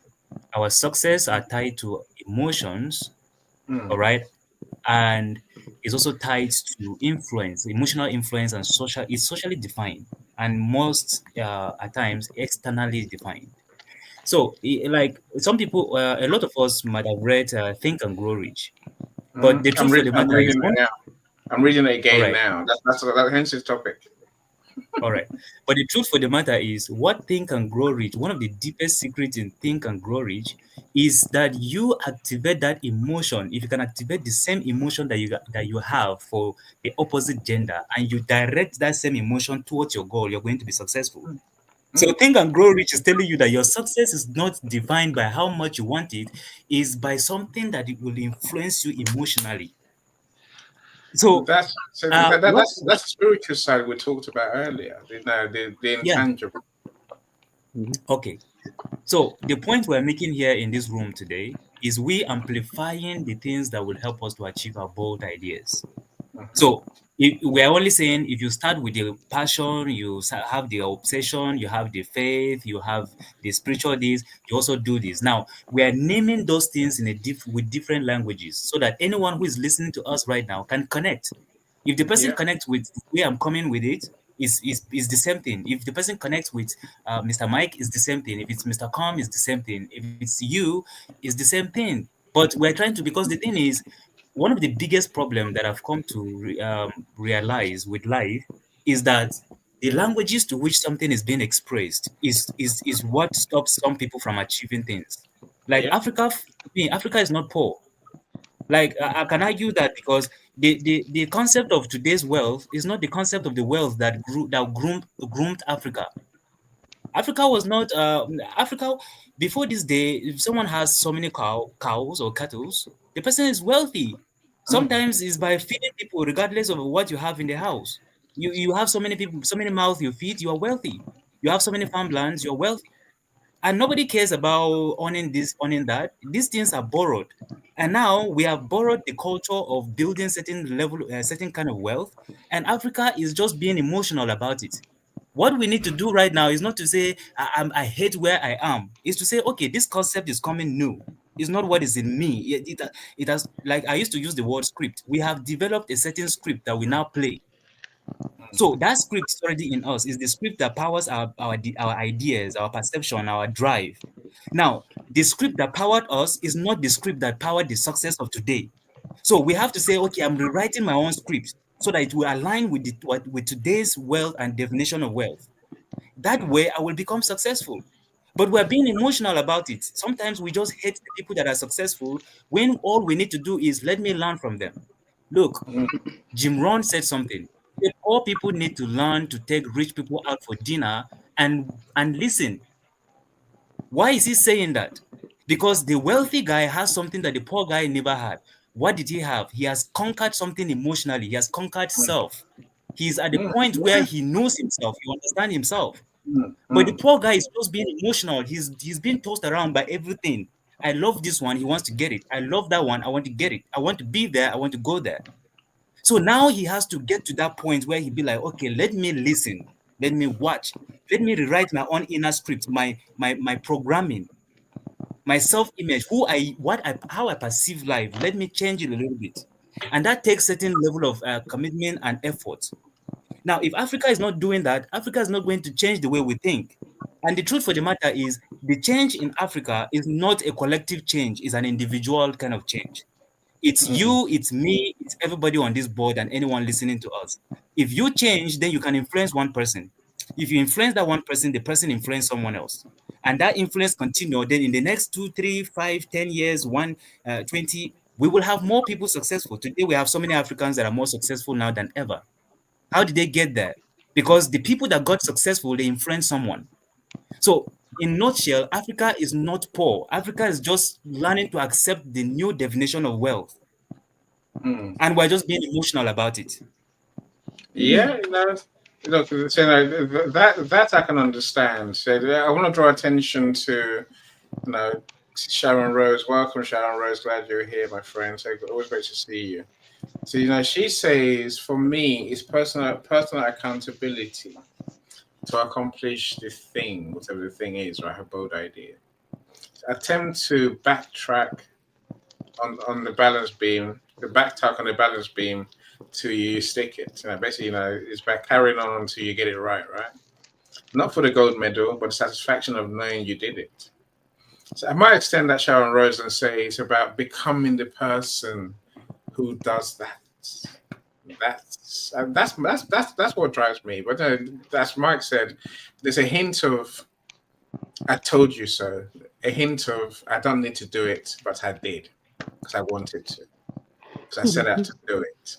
That drives me. And I got kids, right? I got my youngest is 16, and part of what drives me is simply to show him that I can do whatever I choose to do and be successful at it and impact the world.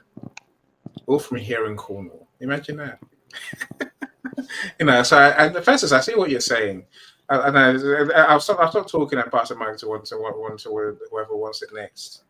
Well, I guess on a simple thought, we can achieve everything, right? We really can. Abundance is what is outside us. It's what we live by. Our success doesn't depend on anyone else. It depends on us, ultimately. That's my thinking. Crystal, welcome. Sharon Rose, it depends which country. Africa is a continent of many countries. Yeah, but most countries in Africa are well-to-do. I went to Ghana recently, and God knows, it's all modern, Sharon Rose. It's all modern. It's virtually new. But I'm told the same as Rwanda, same as Botswana. Africa has wealth, riches. But the people don't think they are rich. Interesting idea. Michael, you're still muted. Well, the people don't think that they're rich. That's fine. Well, I guess also that they haven't created that world-leading idea. Africa used to come up with world-leading ideas. We know that. We used to, yes, but we forgot. Right. And but because we've forgotten, and everything else seems alien to us. So that leads us to Festus's point that we want to have individual success. That's what we're aiming for now. Then that's what people still think the whole country is. I don't believe that individual success is going to be what gets us to where we need to go. We need to have communal or community success. Individuals, we do need to know ourselves, for sure. And that's being successful as an individual. To know yourself, your desires, and how you want to live. Because in reality, richness is defined by, let me put it this way. One man's poverty is another man's kingdom of heaven. Okay? That's the very definition of richness is defined by that. And in Africa, we need to seek our own kingdom of heaven. We need to identify it, we need to know what it is, and we need to move in that manner such that we are not, how should I say it? We do not betray ourselves for trinkets. Because right now we're betraying ourselves for trinkets. Can we move beyond individual accountability? I say we're going to control what we do, really, and be responsible for what we do. This? If this room doesn't work, it's possible by us by presenting this room to as many Africans as possible within, I don't know how much time, but almost everybody, and getting them to engage and to talk about it and to figure out for themselves what do they really want. They Because are. They that's are. Look. that's exactly what needs to happen. And when you do this, what you're doing is you're educating them. You need to educate them in things that really matter, things that really define who they are. Help them define who they are. My original question to you, Annie, was how do you invoke desire in another human being? Okay. No, again, I gave you the steps. I said dare to dream. Number one. I say make a plan. Then that solidifies your vision. It's not documented, and now you can't run away from it. It's not unclear. Maybe elaborate on it. Talk more about what this vision is and why it's important, and that's part of the process, right? Annie, I'm arguing you can't. And Yes. let me explain what I mean. Hold on. Let me give Mike with my stages. Sorry. Okay. I'll come to you. But that's for other people. But that's an explanation of what to do for other people, right? Yes. Is that what I'm hearing? Okay. Yeah, but it's also what we go through. I think. I say so somewhere that desire, that strong will to do, comes into it. We will stay focused. Get some skills to actually make it happen, and fight this fear of failure that Festus talked about. Them are the simple stages, Michael. So it's not rocket science. Anyway, go on, Mike. Well, sorry for the interrupt. My point please. was, my point was, I believe in individual agency. So I agree that I want to strive for unity with other individuals, right? To achieve a greater goal, but inevitably, I'm responsible for myself. I have the agency to do, my best dream for myself. Now, I can offer to help other people, and more importantly, which is where I was trying to go with this, Michael, is that I can act as a model, like I was saying to Annie in the chat. I think modeling the journey is as important as the endpoint. Because again, I keep on saying people see the net result, and I'm like, whoa. You didn't see all the blood, sweat, and tears, that I did to get here. So I think it's awesome, Michael, that you have this thing for the whole continent of Africa. But I started a lot smaller. I'm going to start with myself, and then with whatever I'm able to achieve myself, that's gonna, to your point, that's gonna give me more visibility. Then I become somewhat of an expert, or am seen as someone that people want to model from. But I don't know, again, we could be cooperative instead of being in competition. We can be in collaboration, but that also takes a sense of self, and a sense that that you're moving towards your best self. Because I don't know if you can truly collaborate, like, if you're not understanding that you have what it takes. Because you're like, well, what am I going to offer someone else? And I mean, yes, we can work together towards a goal and in unity, and I'm all for that. But I think that has to come from agency. And if we're denying agency and blaming, and taking a victim instead of a victor mindset, and taking a mindset of scarcity over abundance, I don't think we can join together with anybody.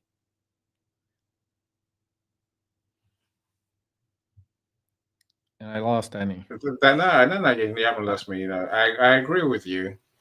Sharon Rose's point. Our personal accountability is what fuels action. Of course, there is a power of the mastermind. There's a power of the group.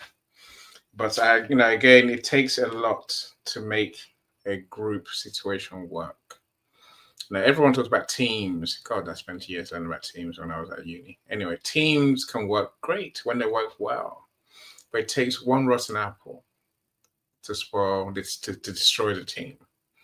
No amount of great members is going to work when in a team if you have one person does not want to do the work, doesn't believe, doesn't doesn't buy into the idea, into the dream, right? So the working as a collective is harder than it sounds. But the only thing we can control is ourselves. Maybe how we work in a collective is what we need to discuss. But that's a topic for another day. But I think modeling is, again, part of my the things that knocks me off, things that annoy me, things that give me a headache, right? I think I would love to rise with my friends. I would love to turn left and say, right, this person does this. Turn right, so that person does that. And my friends, they are an image of doing that and being successful.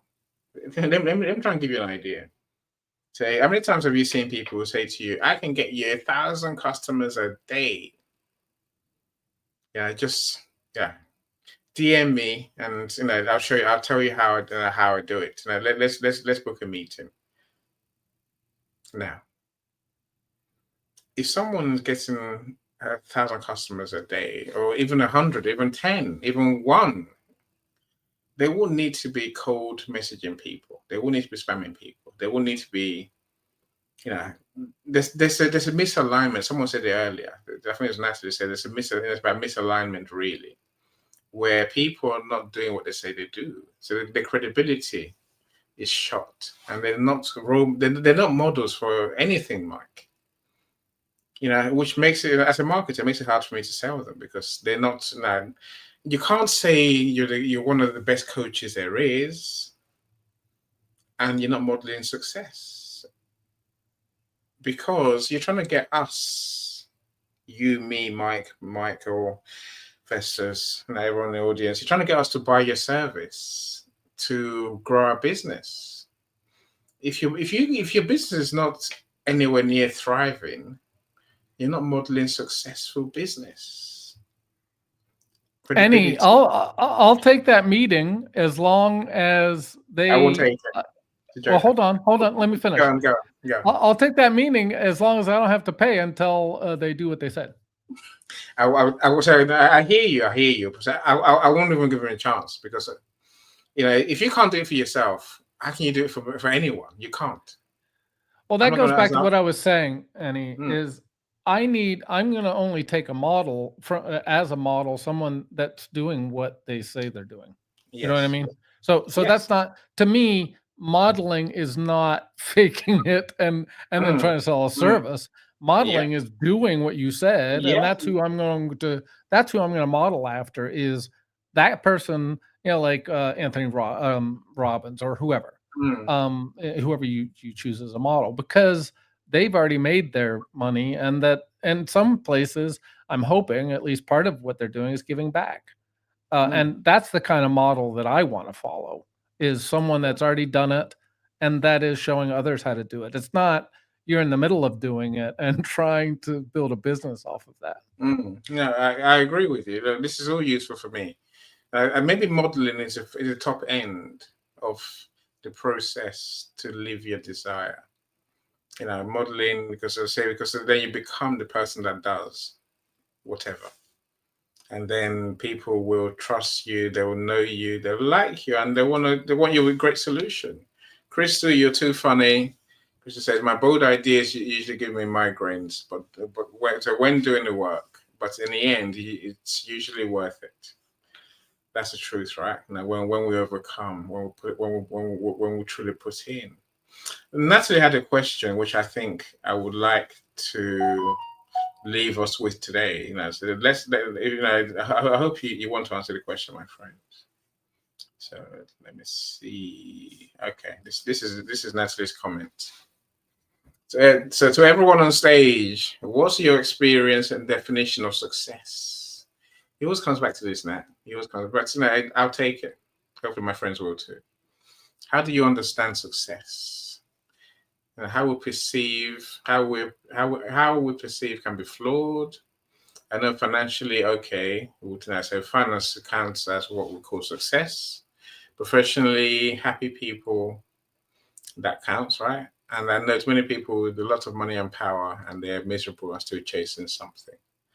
So, my friends, you have a desire for success. We all do. What does that really mean to you? Don't talk too quickly, all of you. Let's just go for it, my friend. Before we dive into that question, I think we've not done justice to what Mr. Calm asked, and I just want to say something in addition to what others, all of you have said. In my own perspective about how to invoke the desire to be successful in other people is in three steps. I would say the first one is more like an inspiration, or let me use the word. It's more like seduction, and then the second one is something I would call ego and pride, and then the third one is more about overcoming challenge. Here's what I mean. If you want to invoke success in someone's mind, you have to be successfully delicious and be available to explain when they ask you how come. And when the person starts asking you how come, then you can be able to explain it in such a way that it looks so easy and interesting that they would want to jump into it. Then once they jump into it and they discover that it is difficult, now they have gone halfway into the journey. So they will have to be reminded of how far they've come. Now their ego is at stake. They have to make it work. Now they have to realize that the challenge they are facing is just a way that will help. It's just something that will help them to redefine. I mean, something that is actually redefining the next version of them. So I'm saying this to end with one of the most popular teaching of today's world, which is the law of attraction. You see, the law of attraction, as being taught, is not as easy as we often hear it. Now, and that also goes with every marketing promotion. They don't tell you how difficult it will be from the surface. They have to tell you something that is enticing until you get into the movement. Then you realize that it's too late. You can't go back. So to invoke success in someone else's mind, or the desire to be successful in someone else's mind, you have to be successfully delicious and be available to explain it in an easy way, so exciting that the person wants to start. And when the person gets into it, there's no going back. It's just like something like maybe should I say fraternity? You don't go back when you start because now your ego is at stake and you have to prove it. So you have to accept the challenge because at the end of the day, you achieve your desire. So that's just my thought on that. Then we can. Sugar Daddy Kenny calls me the black chocolate. But Festus, I want to gently follow that up with a question because there's the word invoke. I am making the distinction to say you can't invoke anything. You can model, you can provide a model, you can provide an example, you can even provide like any. I will publish a book if you have what it takes, but that's the big IF is the if. He's not invoking an author to publish a book. No, I mean, if you want to publish a book, yes, this is a different conversation. It's fine. Let Mike finish. Anyway, because he's talking about desire. We should have a conversation today, right? No, but I guess my point, and then I'll just drop it, is I can't invoke anything because the other thing is I want to respect your agency. So if you're saying I'm going to manipulate you into being successful, I'm sorry, I don't want any part of that. And I actually don't believe you can because I think at the end of the day, if you don't have it within you for whatever reason, you're not going to really be successful. I mean, even if you achieve some measure of success, it's not going to be what I term success, because it's not going to be you, and it's not going to be your blood, sweat, and tears. It's Festus, providing me with all of these tools. I'm not saying you can't provide the tools, but inevitably I have to pick the tools up and create whatever I do with the tools you gave me. That's not invoking to me. No, I agree. So it's a choice of words, right? I think I agree entirely, Mike. We can't make them do anything. You're gonna have to want. You're gonna have to want it and generate your own desire. We can guide you. We can throw seeds at you if you want. I'm saying we can encourage you, but we can't make you. We can't get anyone to do anything they don't want to do. I have no interest in that either. So hence my words. If you want to do a book and you're willing to do the work, come to me. I'll talk to you. If you don't want to do that, don't come to me. It's fine. I'm not going to be upset with you. I still love you, as if I do already. If I don't, then I still don't love you, right? That's how it is. Festus, I can see you're dying. Go on. So one day, Festus, let me say this, Festus. One day, right? I will wish you to take on board that in these events, you never feel the need to explain unless you want to explain. And I know you want to explain, so that's why you. No. I was just trying to say something. I'm not agitating the point of views here. I just it's very interesting. And what I actually wanted to say was not to add to any points or make anyone believe in me or believe in what I was saying. All I'm trying to say is, at the end of the day, we were trying to solve a problem. So I don't know where we solve problem by saying something can't happen. It's very complicated to say you want to solve a problem and one idea you say it can't happen. So how do you solve a problem? You have an idea, another person has an idea, and you say the other one can't happen. And you want to solve a problem. Isn't that difficult? Isn't that complicated? And one thing again, the last thing I want to say is that we as human beings, we are so used to what we're used to that we don't accept what we're not used to. And at that point, we don't care about what result we're talking about. We're just concerned about what we're not used to. It's just backing up the first thing. We're so used to what we're used to that we don't get used to what we're not used to. And at that point, we don't talk about result anymore. We're saying, no, it doesn't make sense. Look, life doesn't make sense. Nobody's thought a personal computer was possible, but today it is. Everything we have today was never possible. So are we exploring, or we're defining logically? Are we trying, or we want to make sense of it? And at the end of the day, we would be the same people that say, hey, you've got to try. And then when we bring ideas that talks about try, we say, no. Are we complicating things, or we're making it easy? That's my point. Interesting. Look, and again, I will agree with you. I try and resist saying you can't. It won't work.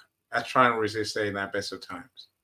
That's why I leave every man and woman who ever graced my events with their thoughts, their comments, their ideas. Like I always say, that everyone has a choice. They can either listen to me and listen to Calm, listen to Festus, listen to Mike. You might listen to a combination of us. You might listen to none of us. Perfectly fine. And it doesn't really affect my life because the show is a show, right? If we make you think, I'll be happy. Don't get me wrong. I'm saying, but deep down, I don't pin my joy on how people respond to what we say or don't say. Yeah. Well, Mr. Calm, come back to Natalie's point. Yes. Success. What does it look like to you? Success is moving. Is moving a person to do what they desire, helping them move to do what they desire. And whether they're successful or not, it doesn't matter to me. What matters to me is the journey that they take to get there. So break that down. Because in that, they'll learn. And we're forever learning, we're forever changing, and they'll change. And the most fundamental thing in this universe, or absolute thing in this universe, is change. As long as they change, we've been successful. I've been successful. So as long as you change, that's your mark of Not success. just me, but anybody else that I communicate with, and everybody else that communicates. So long as they change, that's the success. Hold on, that's his question. Maybe there's two ways I can see to answer it from, right? The people, who do you think are successful? What's his characteristics? And for you, what is your evidence that will make you feel successful? What you just said was very general. So, for the people that you think are successful, it is general. It is general. It seems like as if it's general. Mm-hmm. But if you look down deep into it, it's not. The definition of success is defined by the person who's actually pursuing it. I've already told you what my definition of success is. The person who pursues it and becomes successful, or at the same time moves towards that period of success, is changing. Their life is changing. They are changing. Mm. That's my definition of success. They're changing because they need to, in order to get to where they need to go. Well, we all need to, and we're all changing. Yeah. Doesn't mean we're successful. That's me right there. Okay. And that is the point of that's the point of why I say I give you my best from the best by the best. That's also a very general statement, but it's also very true. It is. Okay. I don't know how that leads to an action or an end result, but let's not worry about that for now, right? For instance, you see, I saw somewhere, so maybe in line with what you're saying, Michael, but then I don't think it is. I think I saw somewhere that. So one of these, mindset people, they asked a man who opened a restaurant chain, when did you become successful? And he said, I became successful when I knew, when I was sleeping on park benches, homeless, that I was going to open a restaurant.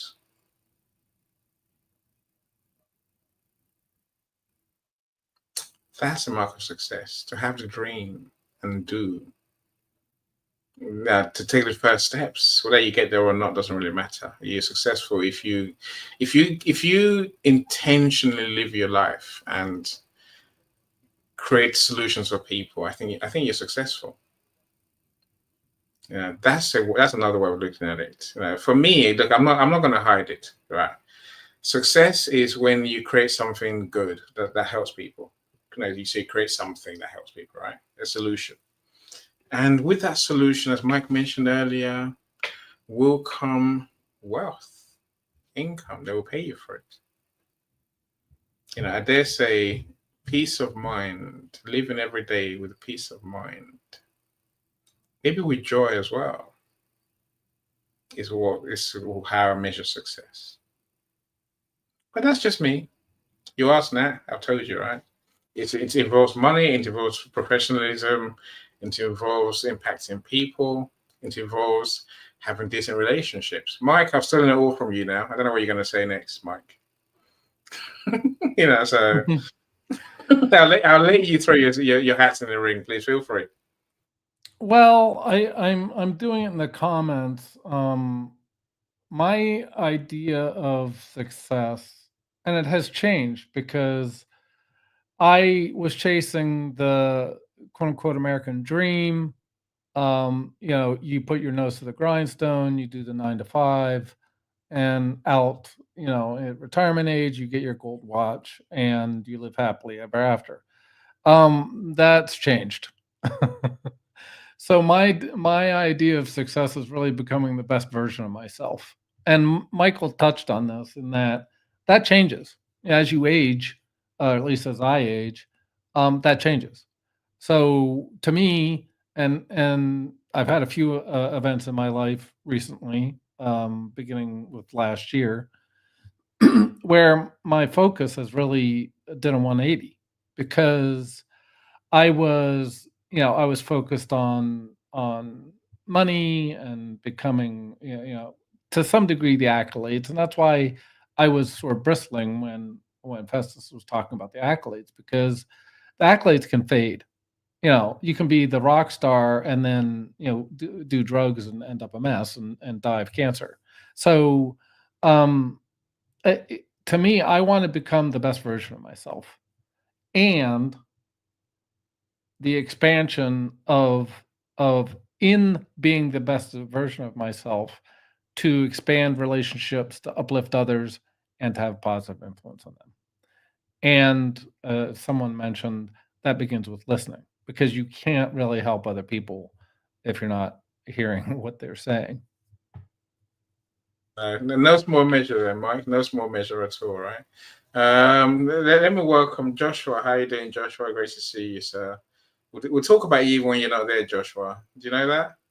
We were talking about you the other day in one of my rooms, talking about how you do your events. So that's your platform or another platform that you use for your music and your network. I think networking jukebox. This is probably one of the one I've seen most recently. And Sharon Rose says we have to walk our talk with self, with our kids, extended family, friends, circles, etc. And it has a ripple effect, but it starts with intent. I agree, Sharon Rose. That intent must become, undroppable. Hence, it turns into desire, right? So you can model that as a way to give back and make a little coin on the side. I think they become, if you truly model, what helps people, I think you make big money, Mike. Big money. So that's why Gary Vee gets so much respect. He does what he says and shares for free his expertise. I don't know, it's not for free. He doesn't share for free. The man doesn't make money by doing nothing, by just, he makes money somehow, right?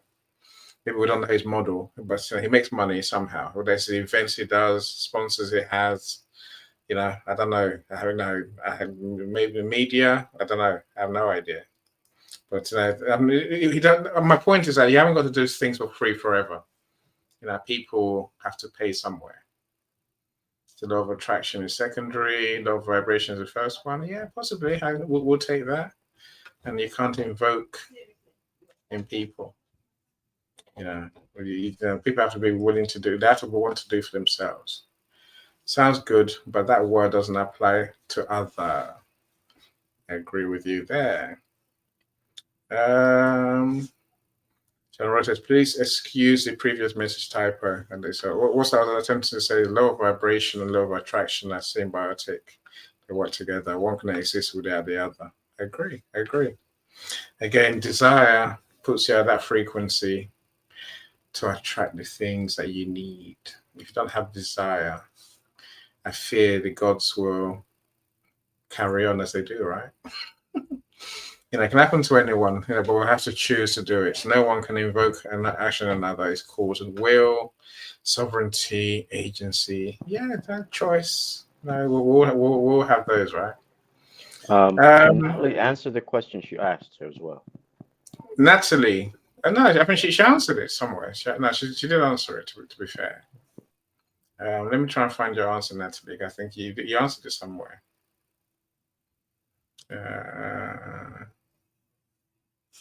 Natalie, if anyone sees it, let me know, right? Nat, where's your answer about what's okay? So, and Natalie says My ideal success is become the best version of myself. Sounds a bit like Mike, that one. And the expansion of relationships and positive influence. Yay. I like that. That was my answer. It was. It's undeniable, actually, but she wrote it first, long before you spoke, right? And Sharon Rose says, yes, Mike.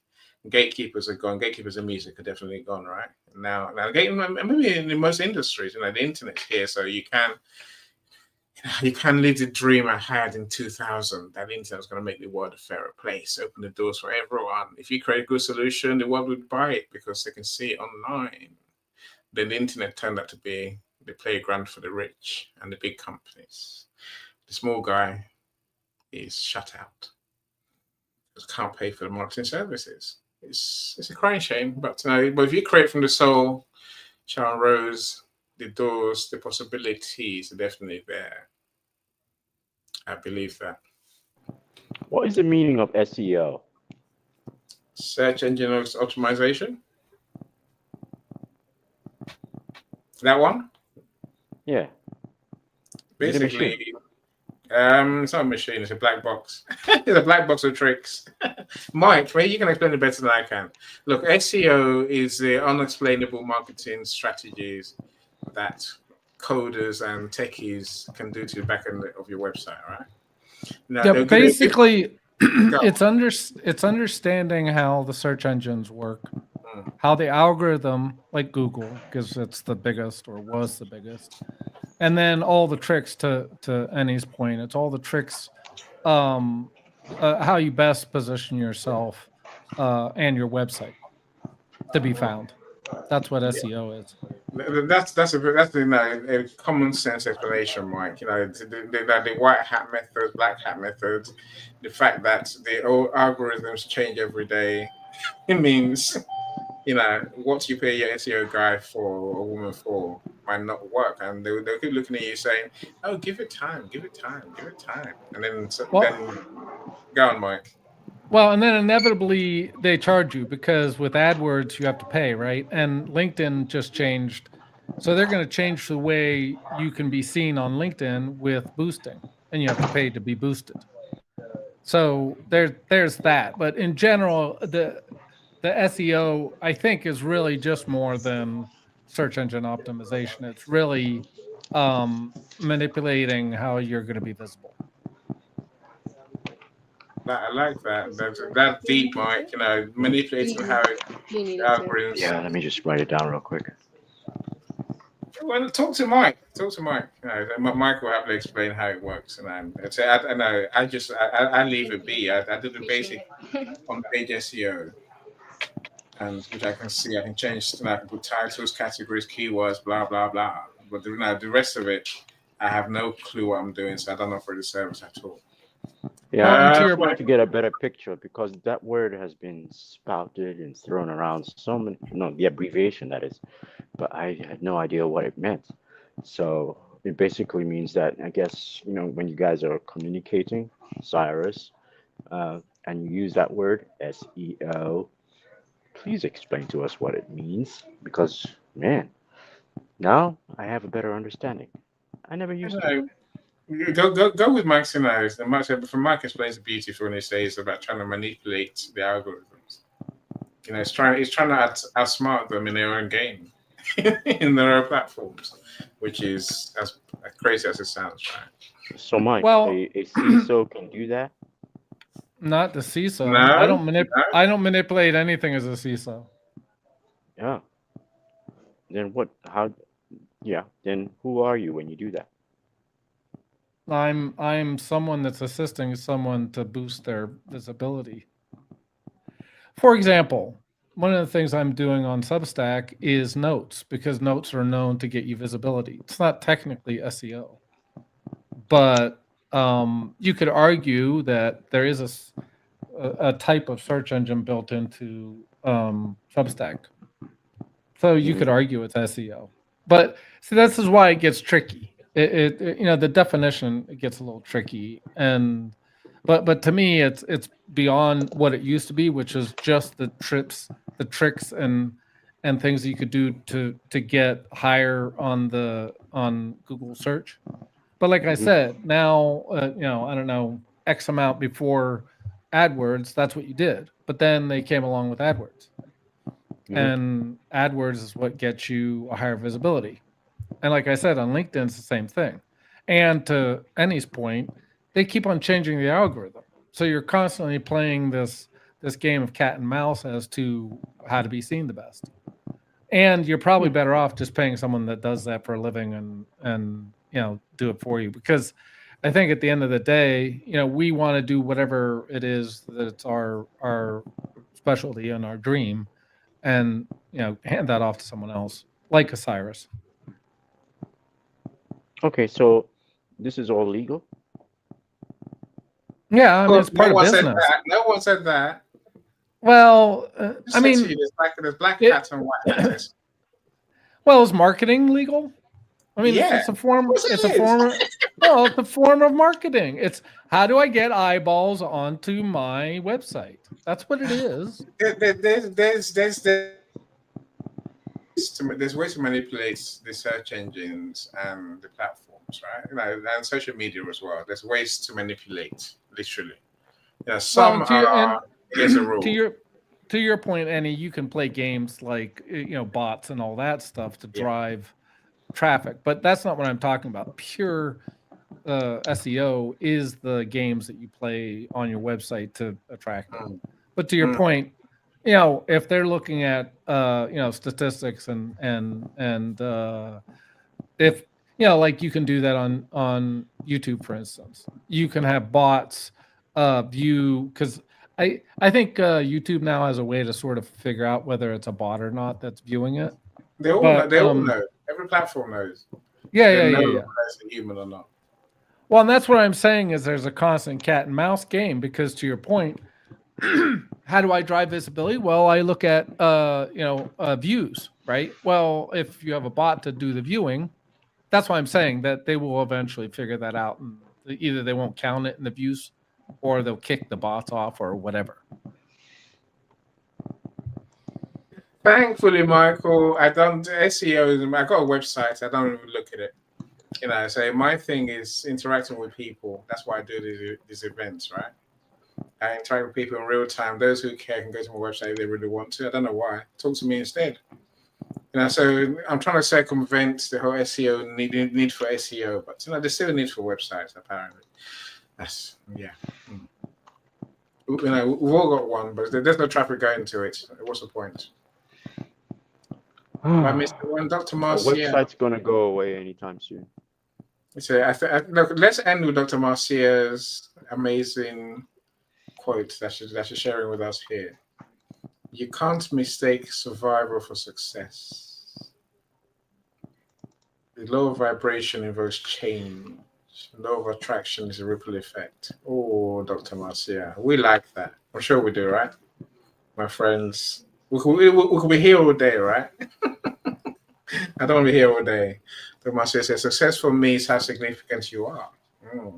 How you serve people with what you carry, expertise, experience, skills, and talents. That means that how you empower people to change their lives and outcomes and become masters of their own destiny. Oh, that's me, Dr. Marcia. That's me. I had a bit of money here and there. I had about 10 million pounds here and there. Then you got me figured out. But then Festus's point, so it matters to me what my son thinks of me. Much less what my wife thinks of me, because she's never going to think differently of me anyway. She's known me for the last 33 years. I'm saying, but my son, I want him to see that he can be and be the master of his own destiny, Dr. Marcia. Look, we can talk about this all day, my friends. So you're concerned about what he thinks about himself? Yes. Which means I have to model to him what it takes to build a business from scratch. A business where no one gives you any hope, where you might think, how can I possibly do it? So you're basically encapsulating the model. Yes. I'm not going to hide it. Of course, in that same time, giving my family the life they deserve, the life they want, and giving them financial freedom also fuels my, but that comes to what Dr. Marcia said. You're so good. You become a significant person, someone who serves others. With all you have, you empower people to change their lives, and that comes and be the master of their own destiny. That's pretty much what I do. I say I provide services. If you do something great, I want the world to know. And I'll do these events to showcase people who have genius solutions. Right? I do everything I can, and I help you write your book. If you really want me to help you and capture your knowledge, your experience that you want to share with the world. But essentially, most of the time, 99% of my time is spent trying to empower people to believe in their potential, their unlimited potential, and helping them to truly achieve greatness, whatever that means to them, right? And on that journey, they become the masters of their own destiny. That's me, Dr. Marcia. So add £10 million that I want to my bank account. Pretty much what I said. I'll take it. Yeah, it doesn't got to be far from what you're thinking, Michael, right? Yeah. I guess I was a little muddled, but you got it. Well, now you got clarity. So I've achieved something today, right? There you go. Dr. Marcia said, your bold idea is what you are created to do. And knowing what you're created to do starts with, what is nagging you. Yes, Dr. Marcia, that thought, that thing, that wish, and then that becomes, an obsession.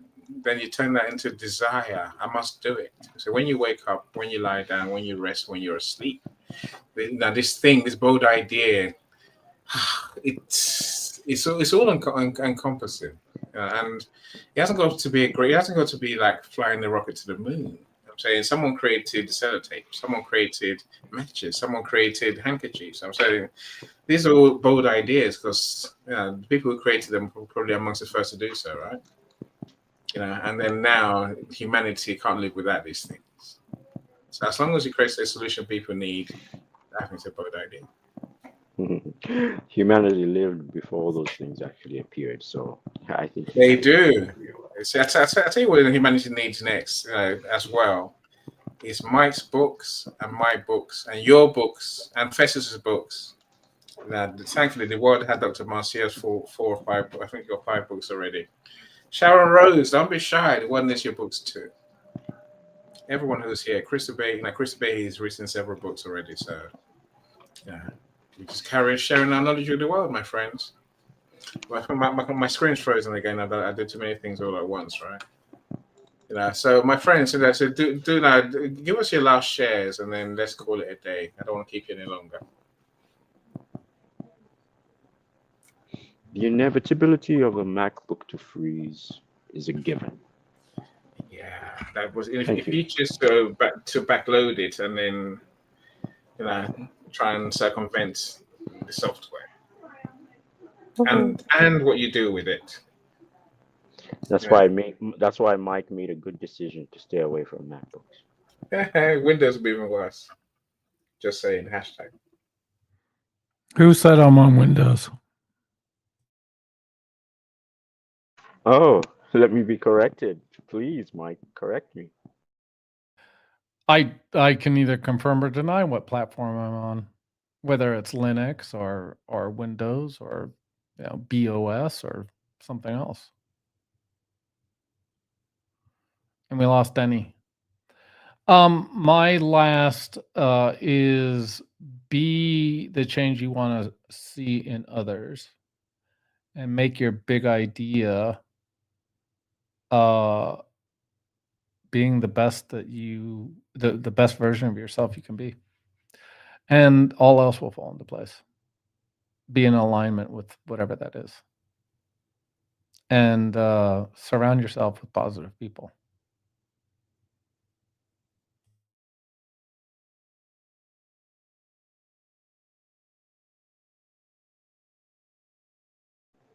Oh, Festus, can you give us your last word? Well, I agree. I don't think I have anything more to add. All has been said, so I'm cool with it. All right. For me, I'll add, you show me what you got, and I'll show you what I got. That's what I'll add. Thanks, Annie. We're done. No, thank you. Mike and Festus. Festus is a computer bloke, right? He does run a computer shop. I did not know that. That's why we have such an affinity. I knew there was some reason beyond his wonderful shares. Excellent. Aside from the fact that he's your brother from another mother. Exactly. Well, that's why he's a brother from another mother. That's what you're saying, right? That's one of his IT brotherhood. It's actually that we share a universal consciousness, and that's where the source of our brilliance is. But besides that, spirituality comes into it. No, look, I'll thank you all for spending your time with me. I don't know how we'd talk for so many hours these days. I would love to make an hour one day. I don't really. I wouldn't really, otherwise I would, right? I tried an hour earlier in Paulette's room, and they went to an hour and 45 minutes. I'm like, I have to go. But thank you so much. You can only do an hour if everybody's saying, yes, I agree. Yes. Well, no, I did. Well, ideally, no one comes on stage. Even then, I probably still talk to myself for an hour and a half, because exactly. we tend to bring notes. We bring notes, and then we want to get through our notes, and notes takes much longer to talk than I think many of us realize. So if I could probably do an hour if I came with nothing to say. And just waffle, right? Otherwise. Annie, I think the other thing is, to your point, I think you have to give, well, number one, I'm going to say what you do very well, in my opinion. You provide a space for people to share, and that can take time, because particularly like if I don't know exactly what your show flow is, and in some cases, I mean, you start with a very general topic, but that can meander around, right? And so it can take time to sort of adjust on the fly, and kind of be quick on your feet. Some people are better at that, some people are not, and sometimes it can take a little while to get your thought process out. I think as you get to know people better, sometimes that time can be shortened a little bit. But there's guys like Calm that are so deep, and that he has multi layers of wisdom to. No, and I'm kind of serious. Yeah, no. I'm agreeing with you entirely. That it can take a little bit to unpack, because I'm like, well, okay, Calm, I kind of know what the words say, but then typically Calm has more than just what the words are. So there's multiple layers, and to be honest, I kind of enjoy that. I enjoy sort of more an expansive. And to be honest, anywhere else do you get this? I mean, you don't get it on Joe Rogan, in my opinion. And in a lot of cases, you don't get the collaboration and the uplifting. You get a narrative, but I don't think we're as focused on the narrative here as really supporting each other and exploring each other's points of view, which takes time. I agree. No, I agree. It's ultimately a good thing. Then the only negative is that my StreamYard gets full very quickly, and I can't seem to empty it quick enough. But look, for all the great ideas that we share, we being you, that you bring, I'm forever grateful. I really am, because I can't think of all the great things that you come out with myself. And that's why I value audience coming up to speak. Some people, I'm sure, some events you've been to, they don't want the audience to speak at all. They're like, nah, it's just us. It's just us speakers who talk to you. We talk to you. Don't listen to you. We just talk. But no, I'm not going to criticize anyone. That's their show, right? Look, I'll say thank you so much again. I got my show tomorrow. Oh, what's the title? Oh, what I said, what Michael said, what Calm said. We're going to talk about, are you running away from money in your business? Yay. Think where that could go, Mike. That could go anywhere, right? I know where it's going to go. I know where I want it to go. Fear of poverty. Yay, that one. Another one of our universal laws that we need to keep in mind. Anyway, let's not dwell on that too much today. Let me just thank you for being geniuses and for making my shows happen. So I will leave us with Dr. Amaka's event tomorrow, 22nd. She has her Ascension, Scholar Up Academy Ascension, Scholar Up Ascension 2025. It's a free event, and they got 20 speakers over 2 days. So do join. It's free to join, so why not, right? Let's go and support her. Let's see what they're doing. And also, of course, you can see me win an award or get an accolade. I'll take it. I'm not that fussy, right? So I hope you will join. Mike, it was good to see you at Eric's show yesterday. Hopefully you enjoyed that and something came out of it for you. My friends, I'll say goodbye. Goodbye. Mr. Khan, where were you? Where were you, Mr. Khan? I was there in the beginning, and then I had to go, work. That's all right. Cool. I'll take it. That's it. And I didn't. Nah, I probably can do later. Every minute you spend with us, I'll thank you always. Festus, you're a gem, my friend. We'll talk soon, Festus.